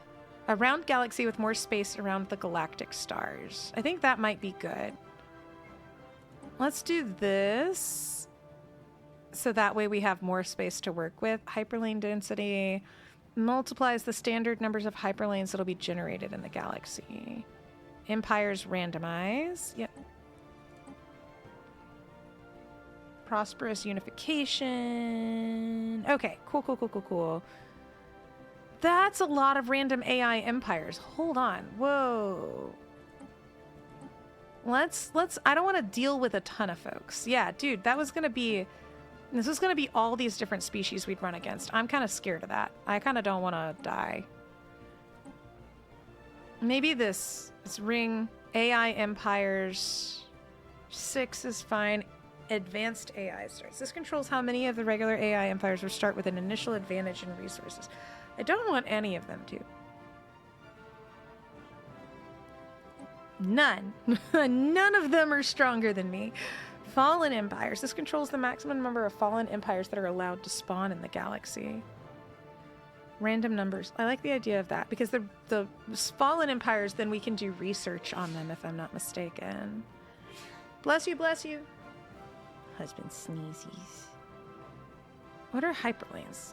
Hyperlanes are naturally occurring subspace conduits that form between the gravity wells of the stars. Using hyperdrives to travel along hyperlanes is the primary... Oh, we want more of those. Okay. All right. Let's do it. Let's see if this turns me into a slideshow again. Space. Oh, it's been a while, guys. Wow. Okay. All right. First, pause. We're paused. Good. Okay. Can you guys hear the music? All right. Okay, so in the eons since the first primitive Skaldari communities took shape in the archipelagos and lagoons of Skildaria, our civilization has spread and prospered. Great achievements were made both in the advancement of science, and on the spiritual plane as we sought to expand our understanding of the universe and the role we play in it. A council of our most learned priests were convened to advise our elected leaders, a tradition that continues to this day. Now, after the discovery of the Hyperlane network, the finest minds of the Skuldari Confederacy have finished development of the first hyperdrives. The stars themselves have finally within our grasp. Begin! Okay, let's see. What have we got going on here? The founder species. Okay, all right, got all this. It's all the basics of us. The ruler, Dakam, is our current ruler. He's a revered elder, or she, a revered elder, female, skill level 1 of 10. Cool. Previous job, artisan. Great. Okay, so I remember we have to start deciding on the different stuff. Your attention, please. Okay, we're still paused. Great. I'm Vera, prototype synthetic intelligence. Priesthood is ordained. You can change the two. Yeah, I want tutorial missions and descriptions of the interface as you explore the game's mechanics. Recommended if this is your first time playing the game. You will get tips and suggestions as you explore the game system. Represented or novice players. Yeah, okay. I've played some of this before. Very well. I will provide tips explaining only basic functions and tools as you explore them. Gotcha. Cool. We're paused still. Let's see what we have. We have our capital. We have oh, my face. I knew it. I knew my face would be in the way. I think down here or all. Yeah, because we want to see. Where am I gonna be? Where should I be? Should I be up here? Where am I gonna go? Because down here, God of mercy. I think down here is the best spot for me. I don't think anything shows up here until later. I have to turn off some of my other little things here. Let's get this out of here, and let's get... Nope. That's always the tricky part, because I can never tell where it is. Okay, y'all are going shopping with me. Sweet! I want to pick my head. Yeah. There we go. I'm tiny, but I'm down here now. Okay. All right. Resume. Okay, so... Yeah, so again, this is like Civilization 6, but on, like, big. It's got so many more mechanics to it. Situation. The situation log displays a list of all currently available special projects. Oh, right. So special projects are a thing we need to work on. The technology screen is where we'll be directing our research efforts. Technologies are categorized into 3 different orange. fields. I think I've got yellow. I think that's as close as I can get. Options. There we go. It's a, yeah, it doesn't actually have orange on here. I think, I don't know if the red will look, if it looks too red. So the yellow kind of looks orangey. Sweet. It does kind of blends in here a little bit. My little remote. But sweet. Thanks, Taz. All right. Let's see. We should probably get... Are you guys even able to read this? I'm sure if you're on mobile, this looks so small. Can I change my... Wait. Oh. Is this a button to make it bigger? No, that's faster. Ooh, I don't want that. Where are my regular... Stellaris, I'm a little jealous. I haven't played this in forever. So don't get too jealous seeing as multiplayer chat visual alerts. I don't want this text to speech. I want the font to be a little bit bigger.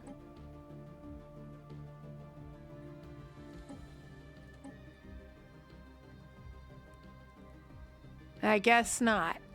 Resolution, frame rate, multi-sample level. What does that mean? Nope. Nope. I guess we're all squinting today, guys. I think we're squinting because I used to... Man, it's been so long. Stellaris. I'm doing very well. We were looking at Magic the Gathering cards. Control the behavior of the mouse under the mouse button. Yeah, okay. I guess this is what we got. We were looking at the Magic the Gathering cards that are coming out, and it was all space vibes. So this is what we're doing. So I just needed to be in the atmosphere for it and see if I get inspired by some of the cards that we have. Yeah, no. I mean, I'll get started on this one today. I think this is one I'm going to play offline for a little bit later today and then probably come back. This might be like playing in the evening or like start a little earlier in the afternoon and play on the weeknights. But like I would probably put my PNG tuber like down here because I forgot how much of the screen is covered by it. Okay. Technology screen. We need... These deflector shields of soaking up more punishment. Because we're pacifists, so we're probably going to get attacked hard. The high classical limits potential of quantum computers is boundless. Ooh, quantum computing might be the one. Technology heralds a great leap on uncharted regions of problem solving. Field dynamics center. Oh yeah, let's do that. All right, so they're starting on that. We need... mining station output would be good, or a materials workshop for engineering jobs. Let's do that. And then for society, starbase building. Ooh, because we're a trading society. Because did we pick the oligarchs?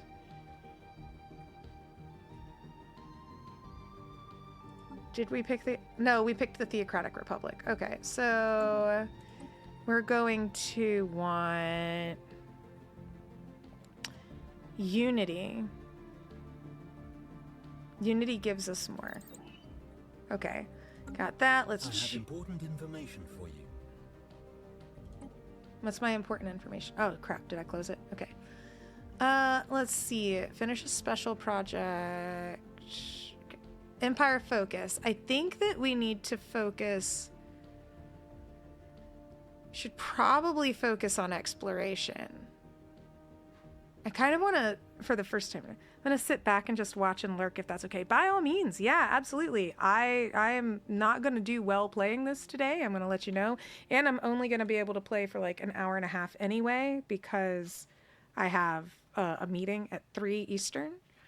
So we're not going to get very far at all. All right. Though its strife and triumphs, this society has reached every young civilization's ambition, a homeworld with unified goals and paths to the stars. Cool. So we are unified. We are happy. And that's good for us. Build, conquest, set a colony design, activate an edict. Okay, let's see. Oh, wait, no. What is our current focus? Cost change wave for 5 years. Development. Current development is here. Set as an empire focus. What do I need? I have important information for you. The anomalies screen as unresearched anomalies we've encountered along with their locations can be investigated. So I do like exploration. The victory screen lists certain conditions that we can strive to fulfill to ensure that the legacy of our star nation will endure for as long as there is intelligent life in the galaxy. Cool.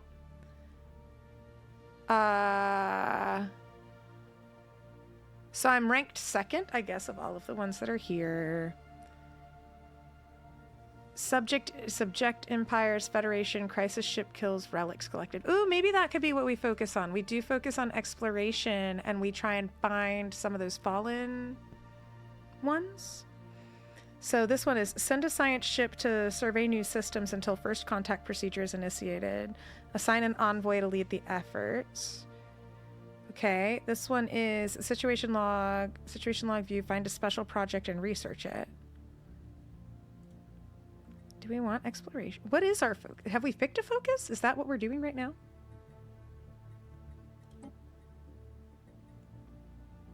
Automated exploration protocol. I feel like a lot of this, I feel like I don't remember a lot of this from the last time I played. Planetary unification. Adaptive bureaucracy. Federation code, Starhold, Xenodemop. Maybe development is our focus then. Current development progress is 0 of 50. Set as an empire focus. Increased the chance for development tasks. Oh, these are the development ones. So then if I do a colony, then am I supposed to make 50 colonies?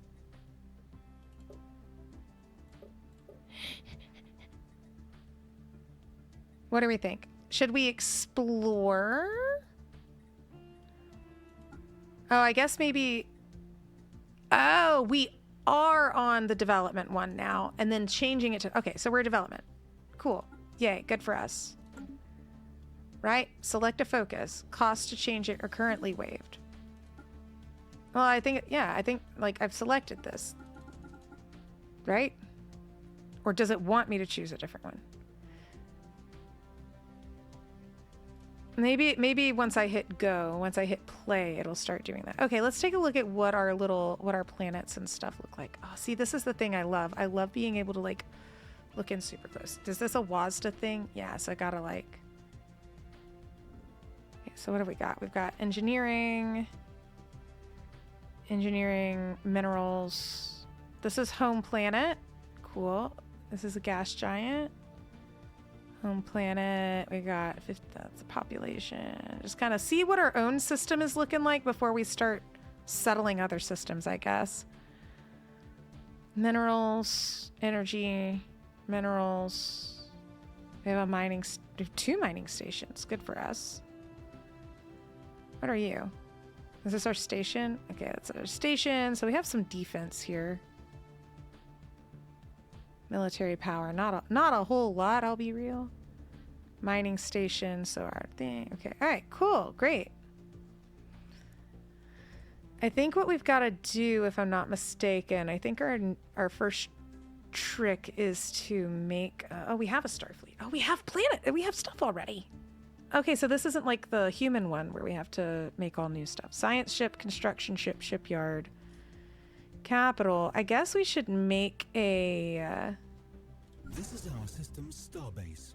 These upgradable stations mark star system ownership and are most often tasked with producing all types of ships. Sweet. Star point. We could also do this. Shipyard. Oh yeah, science ship. Do we already have... We have one science ship. Let's make a second one. I think a second science ship and then auto-generated. Did I just spend all of our money?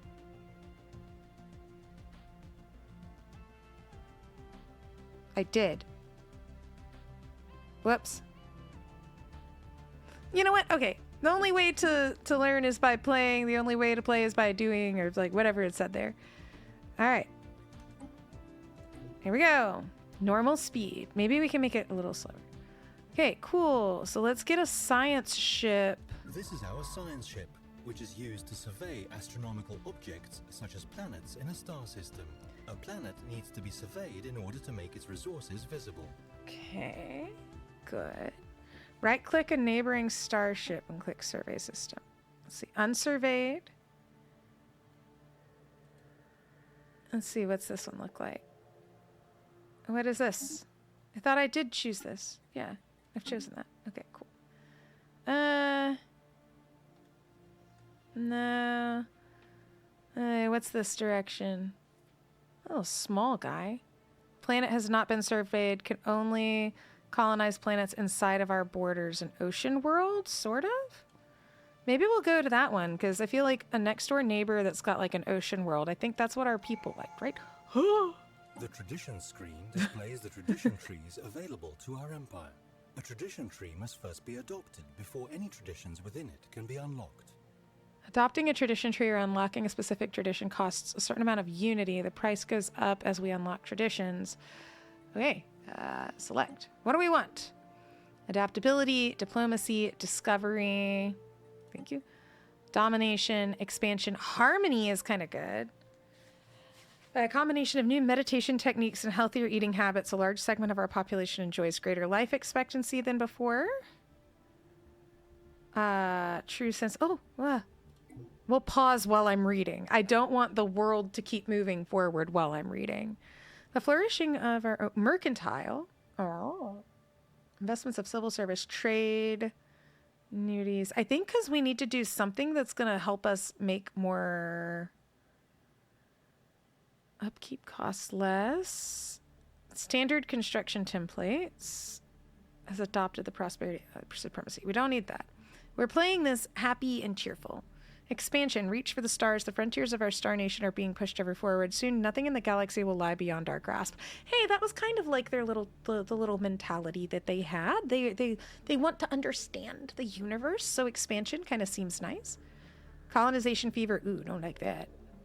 Or maybe discovery. I think maybe discovery. New age of exploration is upon us. As we mapped the surface of our homeworld, we must now brave new terrain. Survey speed. I like that. Research alternatives. Yeah, let's do discovery. Yes. Great. Cool. Play. Can we do anything else with that? Okay, how much money do we have? Energy credits, minerals, this. We're getting alloys, consumer goods. So everything's in the green right now.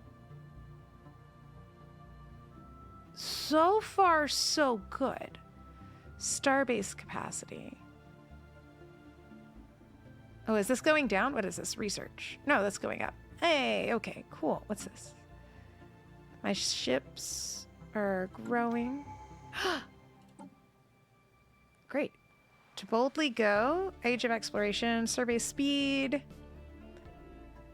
has been increased throughout the fleet. To support this, we must do new training programs, have accelerated the rate in which we commission new officers. Maybe that's what we... I kind of like this one. Yes. Where is our Unity? Our Unity is there, but our Unity is going up pretty quickly.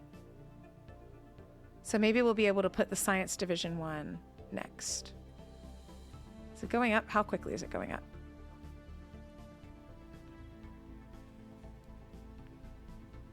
Ah, okay. Oh, it's going up pretty good. Is it by month? Yeah, I think it's by month. Sweet, sweet, sweet. Okay, so my ship is still... Oh, our ships are done. Okay, cool. Empty leader slot. Oh my god. Okay. Yes. All right, Space Division. Let's slow this down just a touch. Make it slower, because I feel like I'm still trying to get into the thing. Yeah. Am I leader? Recruitable leaders. Yeah. Get on that ship. I want you to... Science ship automation. Order the science ship to automatically survey the galaxy, investigate anomalies, and do this. Yeah. Do it. And investigate some anomalies. And research some of the special projects. Do all of it. Off you go. Go have fun. I believe in you. Be safe out there. Oh, wait. Can I do the thing where I jump to where it is? How do I jump to where it is? Go to. Look at him. Get out there to boldly go. I believe in you. Do the thing. Off you go. Actually, I do want to watch it jump to the other place. Bye. Goodbye. Have fun. Oh, wow. We can zoom really far in on it. Whoa. Look at him go. All right. Yeah. I think I should have probably navigated for it to go to the other one. But we'll essentially leave this guy on his own for a little bit. Oh man, look at the little front bite. Oh, all right, back we go. Back here. Here is something that you perhaps didn't know. Research complete. Oh god, so much. Okay, pause. Okay. Planet's infrastructure status, district building, the zones. Oh, right. Okay, cool. We have a bunch of stuff here. Things are going pretty well. Huh? Pause. All right, let's see. Everything was happening all at once. All right. Society's research completed. Soldier jobs, population growth speed, fleet supremacy. Our navy is our best. Done shopping, time to go drop stuff off and possibly call it an afternoon as it's about to rain. Yeah, go and enjoy. I love like nap time in the rain. So thanks for hanging. Defense army damage. There are many alien empire. Oh wait, they would gladly seize our worlds for themselves. We should prepare for them, which should the worst come to pass. Honestly, fair. If I'm not mistaken, our little groups were a bunch of pacifists, so which is nice. I like it, but okay. So we're over here.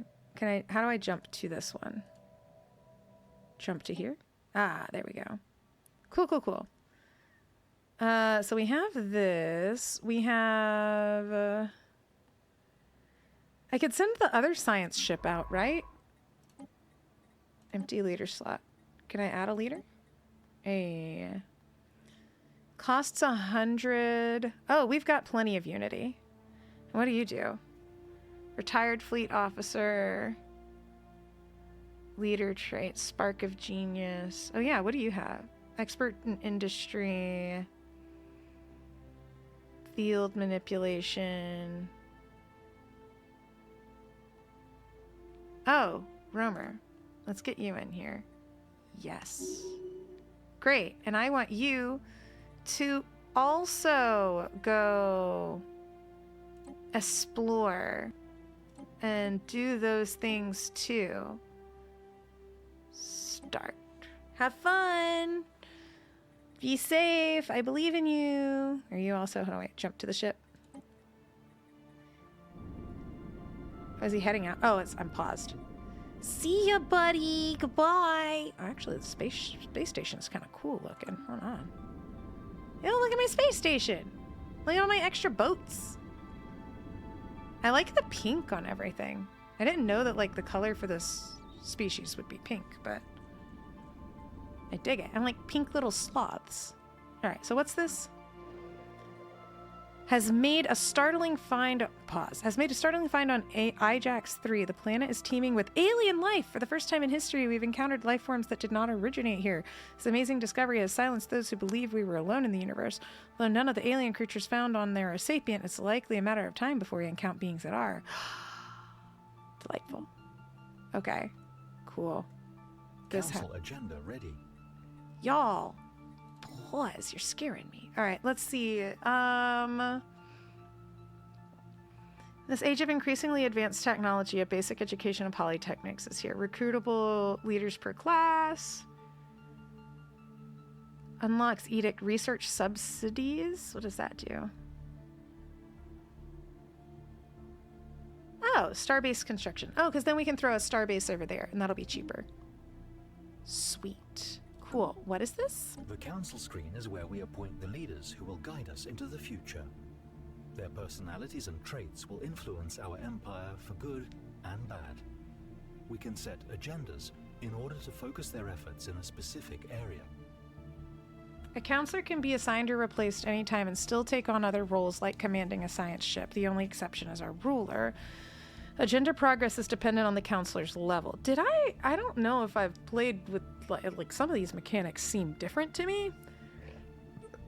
Like I remembered like the leader sometimes would die and then like we'd have to change up stuff, but I haven't, it's been a while.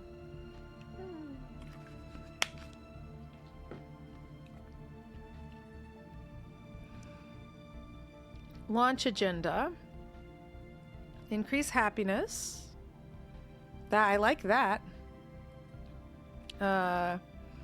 Revered elder, their skill level. Can we increase the skill level of her? Oh, Tiki. Tiki is out on a ship. Head of research. Oh my gosh, my burps. Expertise in industry. They're all pacifists and I love them for it. Gorthan. Upkeep is 200. These guys are all kind of expensive, huh?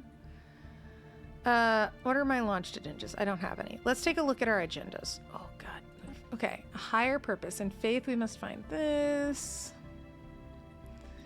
Evolving society. Open arms. We come in peace. Ensure that our non-aggression permeates our society and diplomatic relations. That might be good unless we find someone who hates us and wants to blast us out of the sky.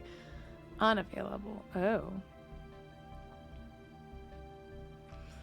Ooh, I don't want to do that to our naval capacity. Automatic resettlement destination chance. I gotta turn this light a little bit away from my eyes. Ugh. I'm a little dim, but it'll be okay. Trade jobs. Everyone should feel welcome within our borders. Evolving society.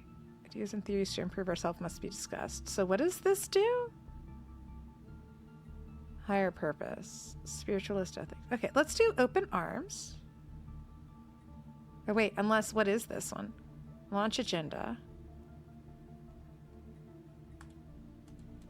Oh, I don't have a launched agenda. Expand. Okay, do I click one? See agenda list. Oh, infinite opportunities. Oh, I launched it. What is this? Let's promote and celebrate our technological achievements. Okay. What's an edict? The Policies tab covers government policies, as well as empire-wide edicts, practices that can be enforced by spending some of our resources. Got it. I don't need that right now. Available council agenda. Can we do 2? How much does it cost? Let's do open arms. Launched. Launch it. Yeah? No? Yeah? Oh, I'm paused. Yeah. Okay. I guess I did it. Alright, let's see. So... do we do stuff here? This is our construction ship, which is used to construct space stations. When an astronomical object, such as a planet, has been surveyed, we can order this ship to build a research station or a mining station to exploit any resources it may have. Ships also used to build star bases and unclaimed star systems. Oh, I guess, yeah, that should probably be our first order of business, is to put a spaceship out there, or a star base out there.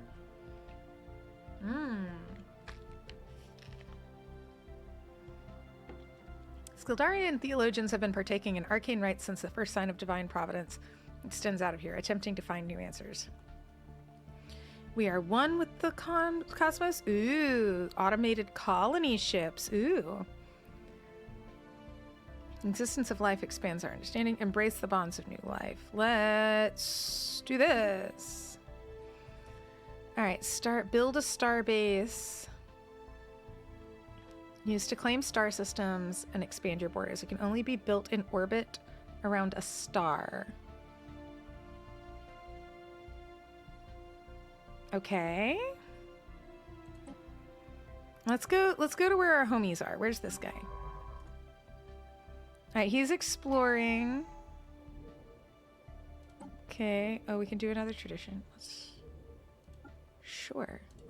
I'm just gonna keep clicking it as it becomes available. Uh-oh. What are you doing? Oh, that's just showing where he is. That's what he's up to. Let's go to this guy. What do you see? What have you learned? What do we know about this one now? Ocean world 80%. Auto-designated. Okay. So, where was the one that had the aliens on it? Where was that at? Was it you? Gaseous planet. Barren rocky world. Cool, they're just exploring stuff. So maybe we could try to colonize this place. Ocean world, job efficiency, population growth. Okay. Habitability. Like we would be able to habit that. Inhabit that. Oh, it has impassable mountains. Yeah. Toxic kelp. Yum. Alright, let's go to where the other guy was. What was it on this one? Is this an ocean planet? Ocean world, boggy fens. Toxic kelp. That's my new band name. So I guess those are the only things that it has explored. Cool. Could I have a moment of your time? Oh. Hey, Red Fox Heritage. I'm good. We were looking at Magic the Gathering cards today, and the new set all take place in space. So I was like, oh, let's whip up Stellaris. And then I remembered how much brain thinking Stellaris takes. And so I'm going to pause the time moving forward with it. So now I'm like, is this what I want to do today? But here we are. It's just such a pretty game. And I remembered one summer I played like hours of this, and it just did this, and then it got me into Civilization 6, which I liked a lot more as a history teacher. But I'm in the space mode today. Management tab displays this. It shows natural blockers that can be cleared as well as exhibiting features. Current population section shows this. I'm like listening to the little tutorial guy. So we have mountains, we have volcanoes. Maybe we could get rid of the volcanoes. I'm on holiday. Let's make my brain bleed. That is very accurate. You have no idea how accurate that ends up being for me a lot of the time. Well, I mean, and I was doing Magic the Gathering stuff too. Yeah, Civ 6 is wonderful. This is like Civ 6 in space, but with, I think it has a lot more of the things. In fact, I think this is made by the same group that made Civ 6 as well. So, okay, let's see. Current population, they're increasing. That's good. Elevate this colony's potential, forging a more prosperous stable. This colony has not ascended. How does one ascend? It's a planetary action used to address specific needs. It can add districts, remove blockers. Some require an activation cost. Decisions are made in the colony view. Hotkey N. Oh. There we go. All right. Discourage planetary growth. Distribute luxury goods. Expand preservers. Adds a nature preserve blocker. Send artifacts to museums. What is that? Base is whatever. What's that wiggle? What's the purple wiggle? Is that religion? Oh, minor artifacts. So I don't have any of them. Could I have a moment of your time? Yes, you may have a moment of my time. The economy tab, the workforce jobs. Happiness. I like them being happy. Cool. So far. Oh, what is this? Are we running out of food? Wow. So, but I think that we can fix that once we start putting more stuff in the other systems. I have important information for you. Thank you, tutorial. Armies tab manages all ground forces on the planet. It tracks how much devastation or damage the planet has suffered. New armies are raised here by clicking the recruit button. Defense armies are produced automatically by populations working in forcer and soldier jobs. These jobs are provided in the planetary capital, precinct houses, and strongholds. School and holdings. The holdings screen provides an overview of all the holdings on this planet.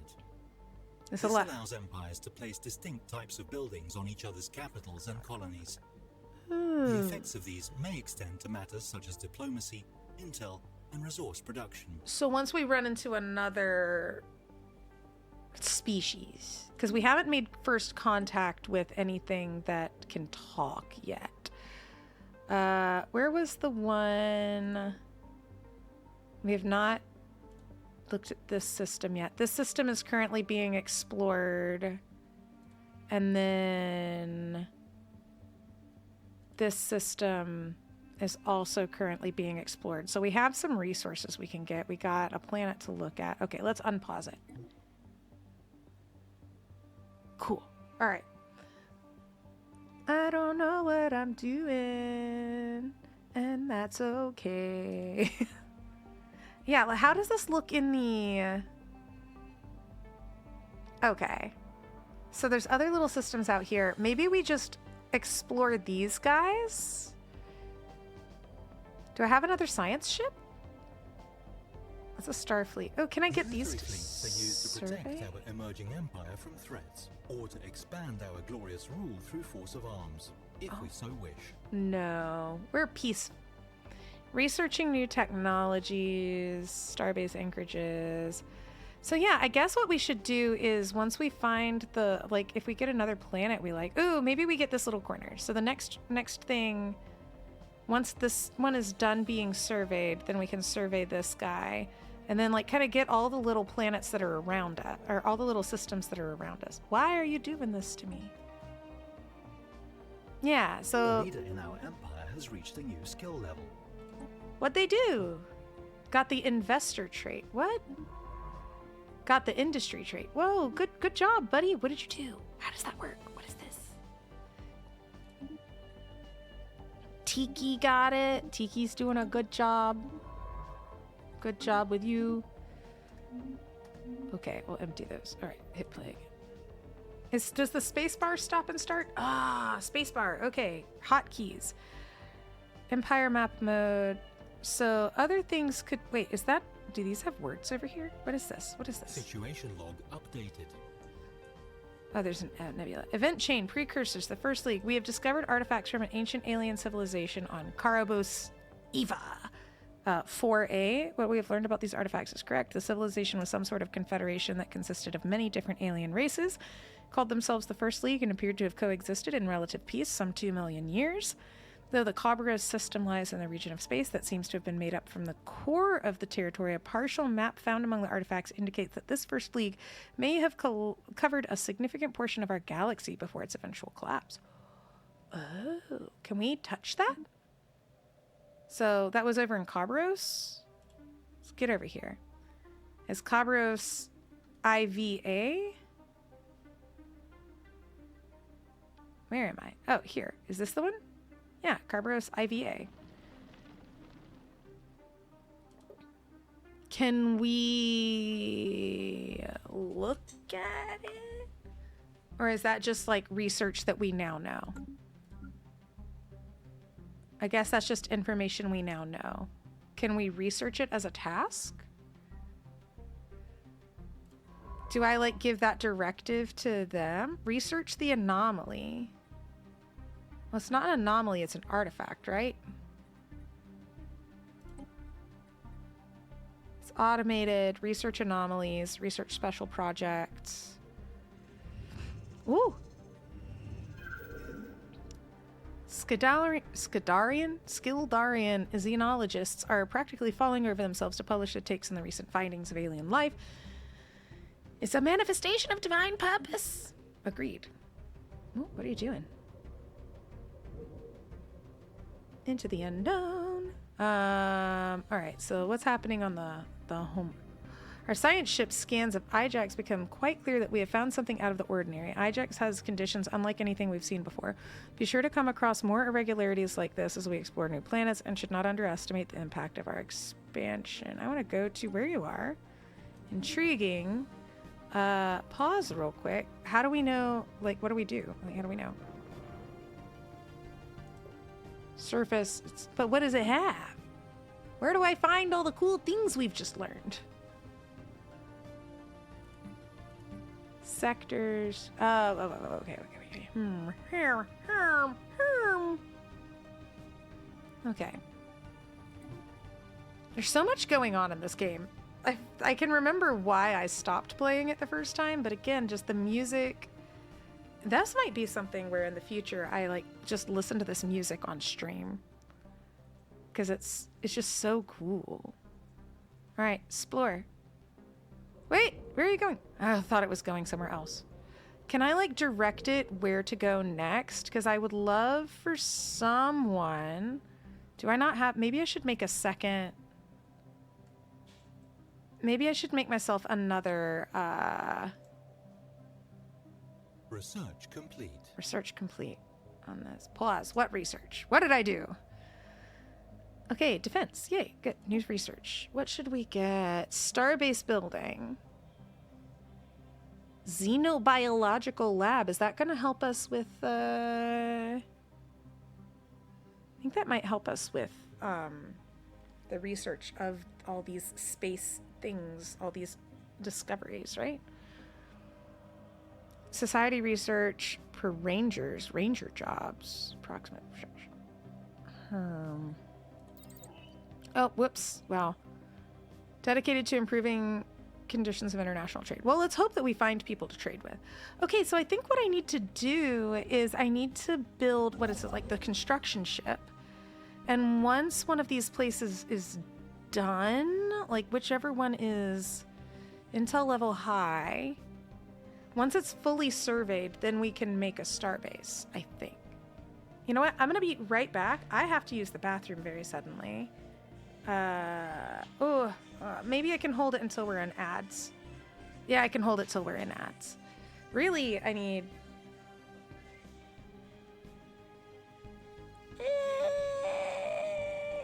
Yeah, we can hold it until we're in ads in like 6 minutes. That's fine. Cool. So should I make another... Wait, why are these ones red? Are they because I haven't surveyed them yet? Okay, they're unsurveyed, intel level high. Oh, what is this? We need a science ship with a scientist or military fleet led by a commander to explore a place we have no intel on.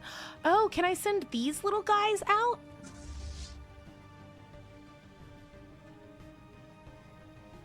Can I like I can't explore with them, can I? can't like send one of them on their own. Okay, all right, hold on. I actually do have to use the bathroom. I will be so right back. BRB.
I'm back. I couldn't hold it. Oh, I thought I was going to make it. So ads will be popping up in like 5 minutes anyway. It's 3 minutes of ads. Can't help it. Can't help it. It's what it do. Let's save the game. We haven't done that yet. Oh, it's been auto-saving. Never mind. We'll be fine. Okay. All right, we're paused. So should we make another...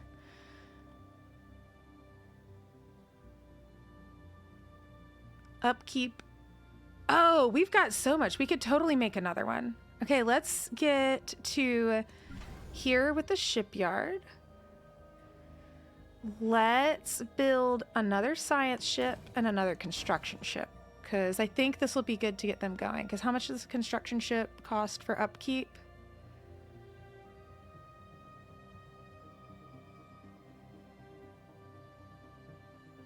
Am I losing it? Where's the upkeep? Ships and base.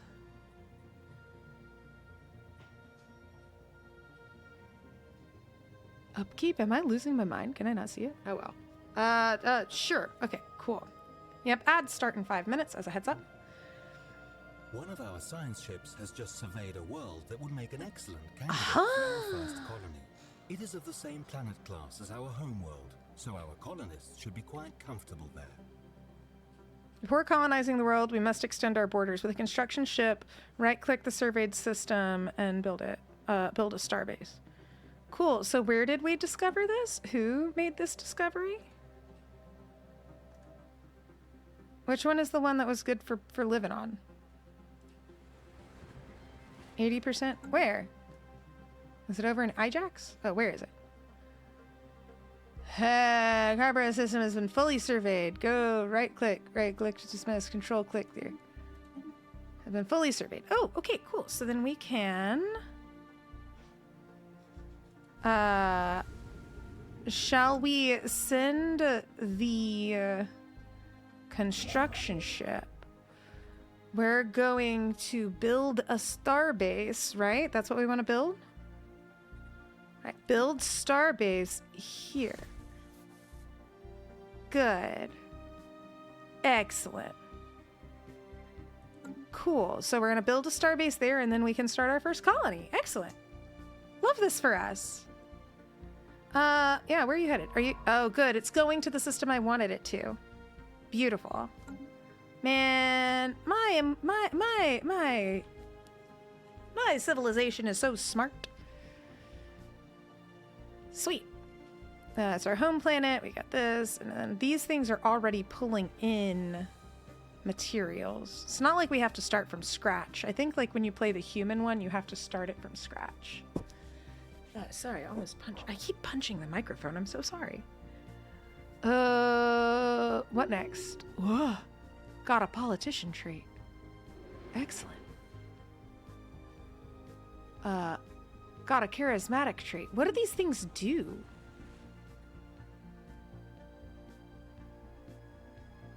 Ooh, crime? Well, we don't have any crime. That's nice. Population, we're good. Cool. Wait, yeah, how do I get to my council? Management? No. My elites. Oh, what is this? Specialists. What's happening to them? They're being demoted. For what? Civilians are going up. Specialists. Some of these special. What is this? What's that? Ah! A new thing. Ah. The public has begun to regard science as something almost akin to a religion. Their faith is absolute. There's no question the universe is so big it can't be answered by science. Researcher upkeep. Hey. Do I have the money for that? How much is that? That's that much unity? System survey complete. We have that much unity. Cool. So then, yay, our religion is science. Dun, da, da, da. Cool. Ooh. Ascension perk available. What does this do? Are bonuses that our empire can unlock by completing a tradition tree. The Ascension perks list shows the Ascension perks that we can potentially unlock. Some Ascension perks may have special requirements, like technologies, or having a certain number of already unlocked Ascension perk slots.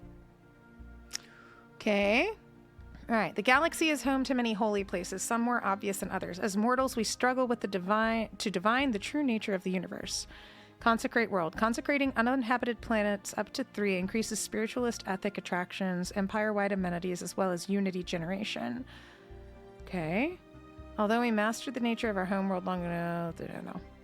True unity is when the ultimate goals of a nation and its people are the same. After all, a house divided cannot stand.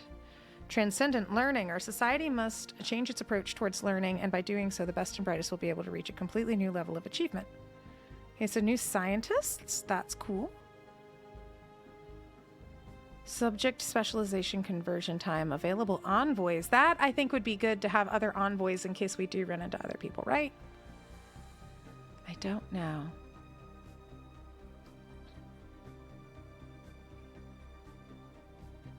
I do like the idea of getting more unity because we seem to need to get a lot of it. Ooh, rare technologies appear 1.5 times the normal rate. Starbase, Starbase influence cost, claim influence cost, and empire size from systems. Ooh. That might be cool. What is this? Defender of the Galaxy, World Shaper, Grasp of the Void. I don't know. Maybe learning? Gives us more scientists. Yeah, advertisements. Sorry, 3 minutes of ads. Silly goose stuff. Maybe we should do the research speed going faster. Technologies that would have been indistinguishable from magic and mere generations ago are now within reach. A new age of technology has begun.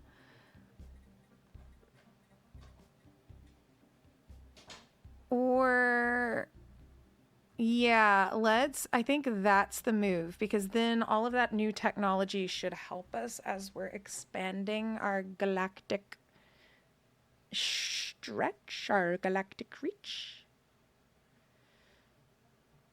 Because, I mean, that makes sense. Discovery, it kind of goes with it. Rare technologies come better. Yeah.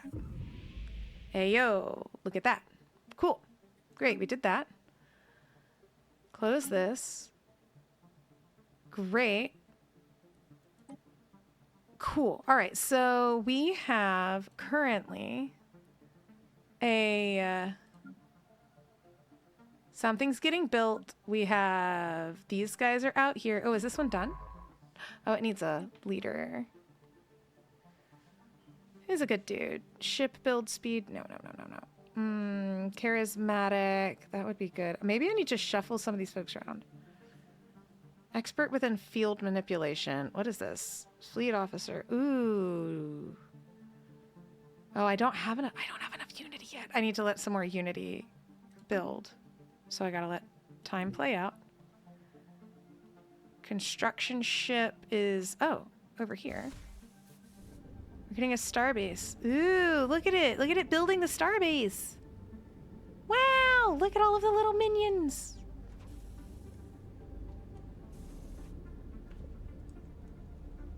Construction complete. Yay!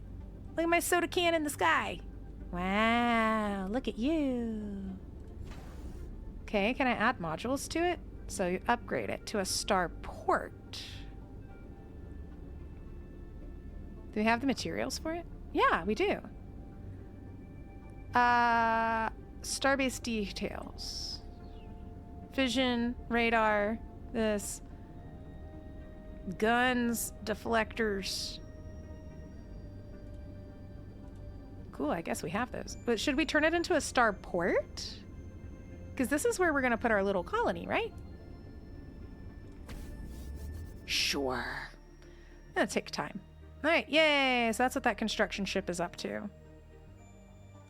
Have at it. Oh, wait, no, the construction ship's doing its own thing. Hey, it's asleep. Cool. How do we... So this is the one that we would turn into a colony. Colonized? Question mark?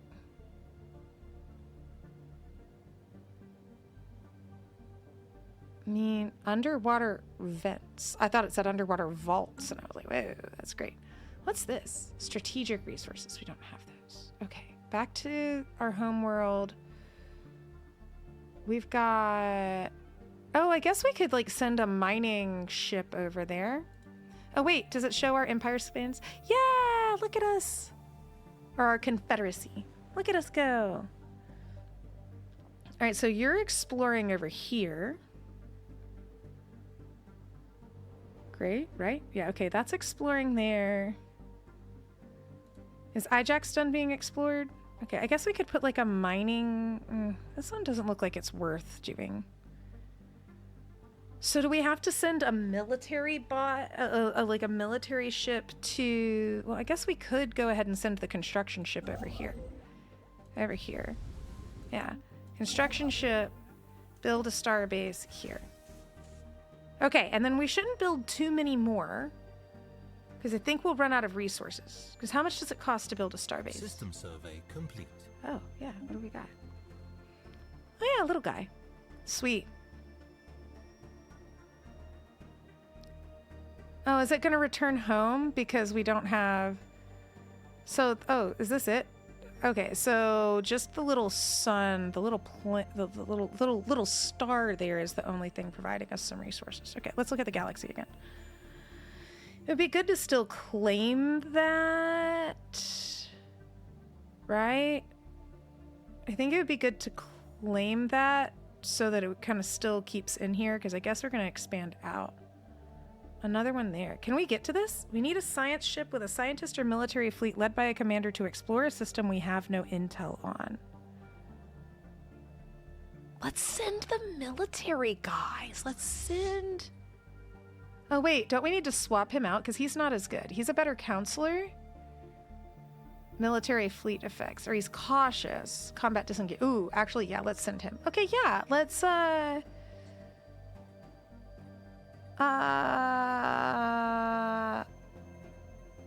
do we go to fleet manager? Can we send like just one or two of them, or do we have to send the whole fleet? Disband ship detail. Whoa. Pause. Let's see. Event chain. Habitable world survey. We now know without a doubt that a thriving biosphere is not something unique here, but the scientific community and the public at large are eager to learn more about the various forms of alien life.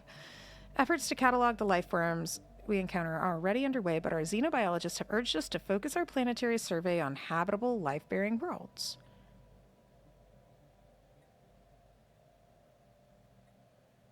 Yeah. I mean, that makes sense for what they're doing. Can I, like, direct it? Move to a specific location. Okay. All right, yeah, move to a specific location, and we will move it to here. There is no route. So can we not go there? I guess we would have to open a hyperlane. How do you open a hyperlane? No route for the selected. Would I have to do a science ship? Oh yeah, this guy. Oh right, he needs a worker. Beep, beep, beep, beep, beep. Leader. Oh, he's a polluter. Gross. Spark of Genius is a good counselor. Retired fleet officer.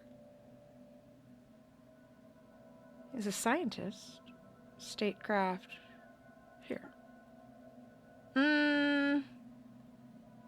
Can he go there? I don't want to, like, because we need a science ship with a scientist or military fleet led by a commander to explore a system we have no intel on. But I guess because there's no hyperlane there, is there a way to build a hyperlane?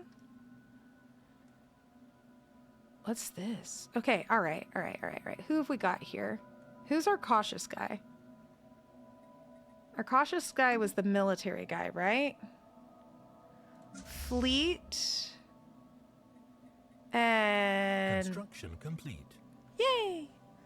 Okay, so we upgraded that guy. Cool. No orders. How about I give you one?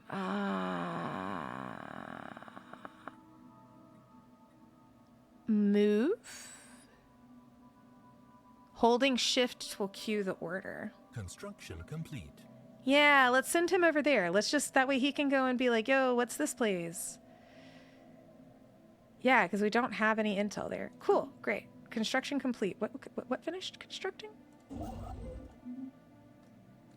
Where are you at? Okay, cool. So we have a starbase here. Excellent. We don't really need, like, a bunch, if I'm not mistaken.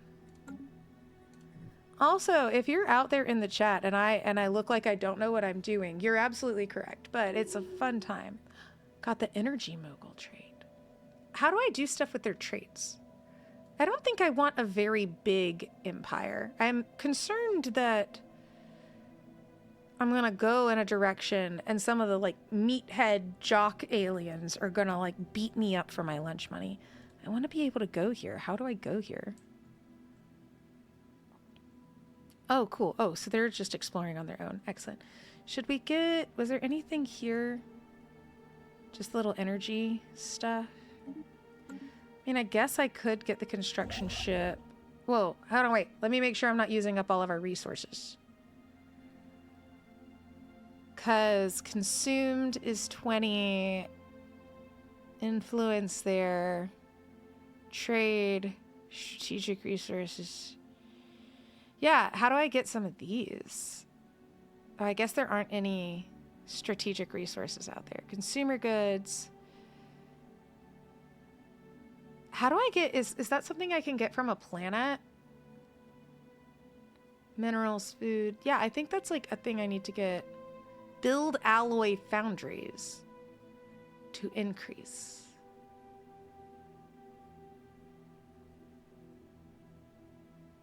So do I do that on my planet? Yeah? Maybe? What's the green mean? 10 minerals collected. Build a mining station to get energy credits. What do I need? I need something with alloys, right? Or where's my... How do I get... What does this do? Engineering research present on this planet. Build a research station. Oh!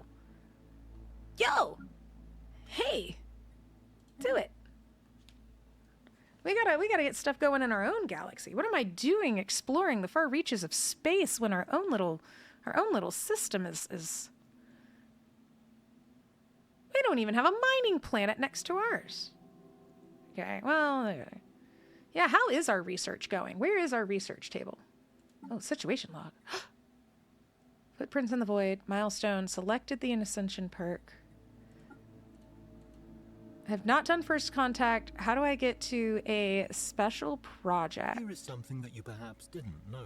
I didn't know. That's why I'm here. The data bank is your go-to resources for understanding the game system. Entries in this.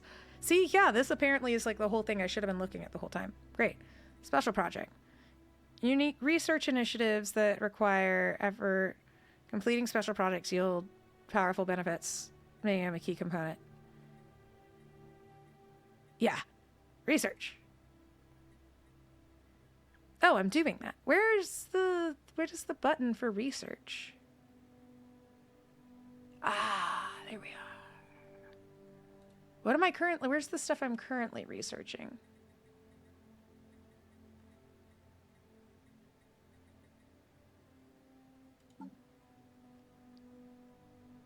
Oh, right. I need to shuffle up some of these scientists.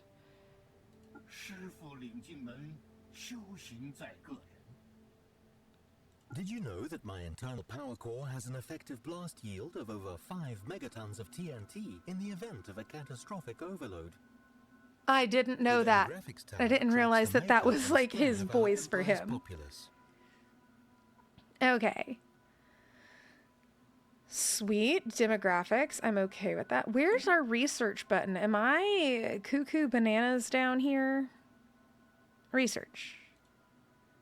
Oh, this is like your data. Okay, that's like our info. Got you. How do I see? Okay, hyperlinks, map mode, sector map mode, unions, AI attitude, diplomatic mode, intel map mode, details. Oh, I see. Where's the research button? Discovery. The relics screen allows us to view and activate our relics, and also to enact decisions making use of minor artifacts. We've made no conflict. In the expansion planner, we find nearby habitable planets that may present opportunities for colonization. This might make it easier. We can build colony ships and issue them orders directly from this screen. Okay, so both of these. Okay, so we can do that from the screen instead of having to click around. Nice. Okay. Here is something that you perhaps didn't know. Planets and sectors give us... Vassals can be created from existing sectors. Oh. The species screen lists all types of nominally... Gotcha. Leaders, technology. This is where I was looking for. Okay. So this is almost done. Oh, I picked this guy. This is really a long-term plan. Materials workshop. But that'll be good once we put it together. Okay.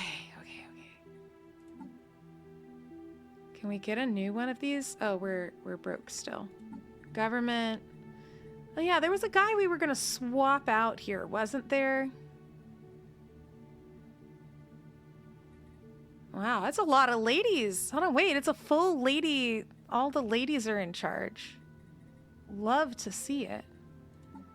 Situation log. So I want to finish a special project. Oh, should I build a city district? Because that'll give me stuff.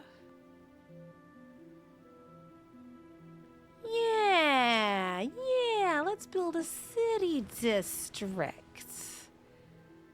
Holdings. How do I build a city district? Wasn't there a thing that was supposed to help us? Mixed industry, open a building slot. A building can be constructed here. See building construction options. Alloy foundry. That's 0.2. How much does that keep to? Is that a big number? Metallurgist turns minerals into alloys. Does this keep everybody happy though? It doesn't like make the area dirty and then people get mad about it, right? Okay, so then I'll build a city district, and then everything will be happy. What's this? Specialist unemployment. They're not able to auto migrate for the reason there's no auto migration destination. Has unemployed populations. Where does specialists live? Understood. Lack a job to work in. So they need districts. More in the colony view. Buildings. Okay, so I just built I just did that. So then that should be able to help us. Okay, hit play. All right, I have a starbase. I have... Wait, don't I have another starbase that I built? I have 2 starbases, right? Starbase. Oh, he needs a starbase too. Where's my construction ship? My construction ship's making a mining station. Do we need a second construction? Wait, no, this is... Yeah, you can build a starbase over here, right? Oh, wait, no, we have a starbase. The other one's a starport. Right. Okay, so... This guy's researching still. Ooh, what are you? Produces what? Trade. Oh, is this like the fancy stuff? No, wait, not the fancy stuff. This produces trade value. Trade represents everyday economic activity. Yeah, but what's this? Docking hatch. Leading to the interior of the asteroid is visible. Hatch is... Oh, okay. Oh, research level. Click to review. Research complete. Okay, this. An invitation. Wait, hey you. Stop what you're doing. Hey you, I want you to... Wait, oh, you, stop. Pause. I need you to research... Oh god, that takes a long time.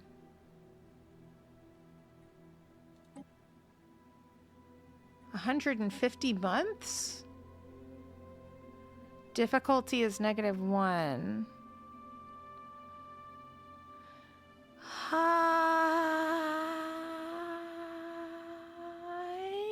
Yeah.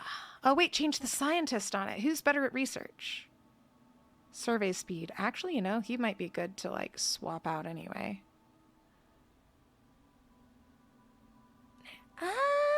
Should I put another science ship out there? Wait, I have another one. Oh, I have another. Okay. As you were. Start. That's a construction ship, a science ship. Okay, so all my science ships are like doing their thing. System No, wait. survey complete. Where are you? Whoa. So much keeps happening. All right, research done. Population. Ooh, bioreactor. Planet modifier. Oh, but then the farmers are there. Energy credits per 100 farmers plus 2. Planet limit. Bioreactor. Organic matter is converted into energy at a highly efficient rate. Fleet command limit increased. I don't want... Naval capacity. What does that mean? Lead to further advancement in biological enhancement. See, I'm worried that if I do the population increase one, then I'm going to have to deal with, oh no, we have too many people later. You see what I mean? Like, that's the kind of thing that happens in this game. Or this type of game.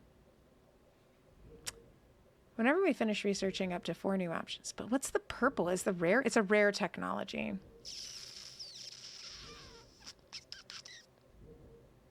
Yeah. Let's do that.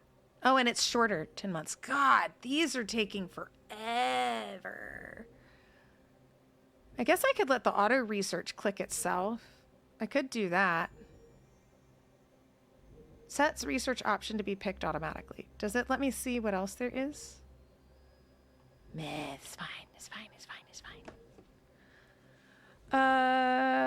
Starbase. Ooh, we can upgrade this with something else. What module does it want? Shipyard anchorage to support growth of our navy. Gun battery. Solar panel network. What does that do? Trade hub.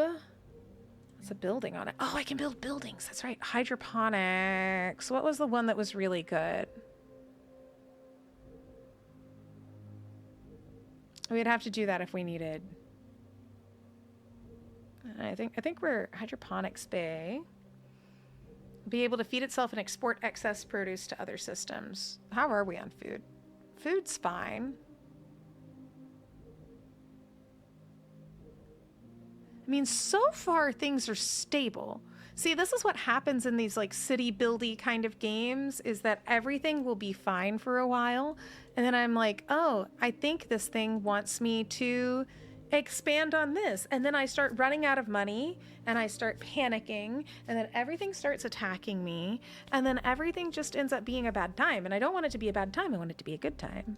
All right, construction complete. Planet surveyed. Ooh. Physics research. Build a research station to acquire them. Doesn't that help me? Yeah, construction ship. Here. Build a construction ship. Build a research station here, right?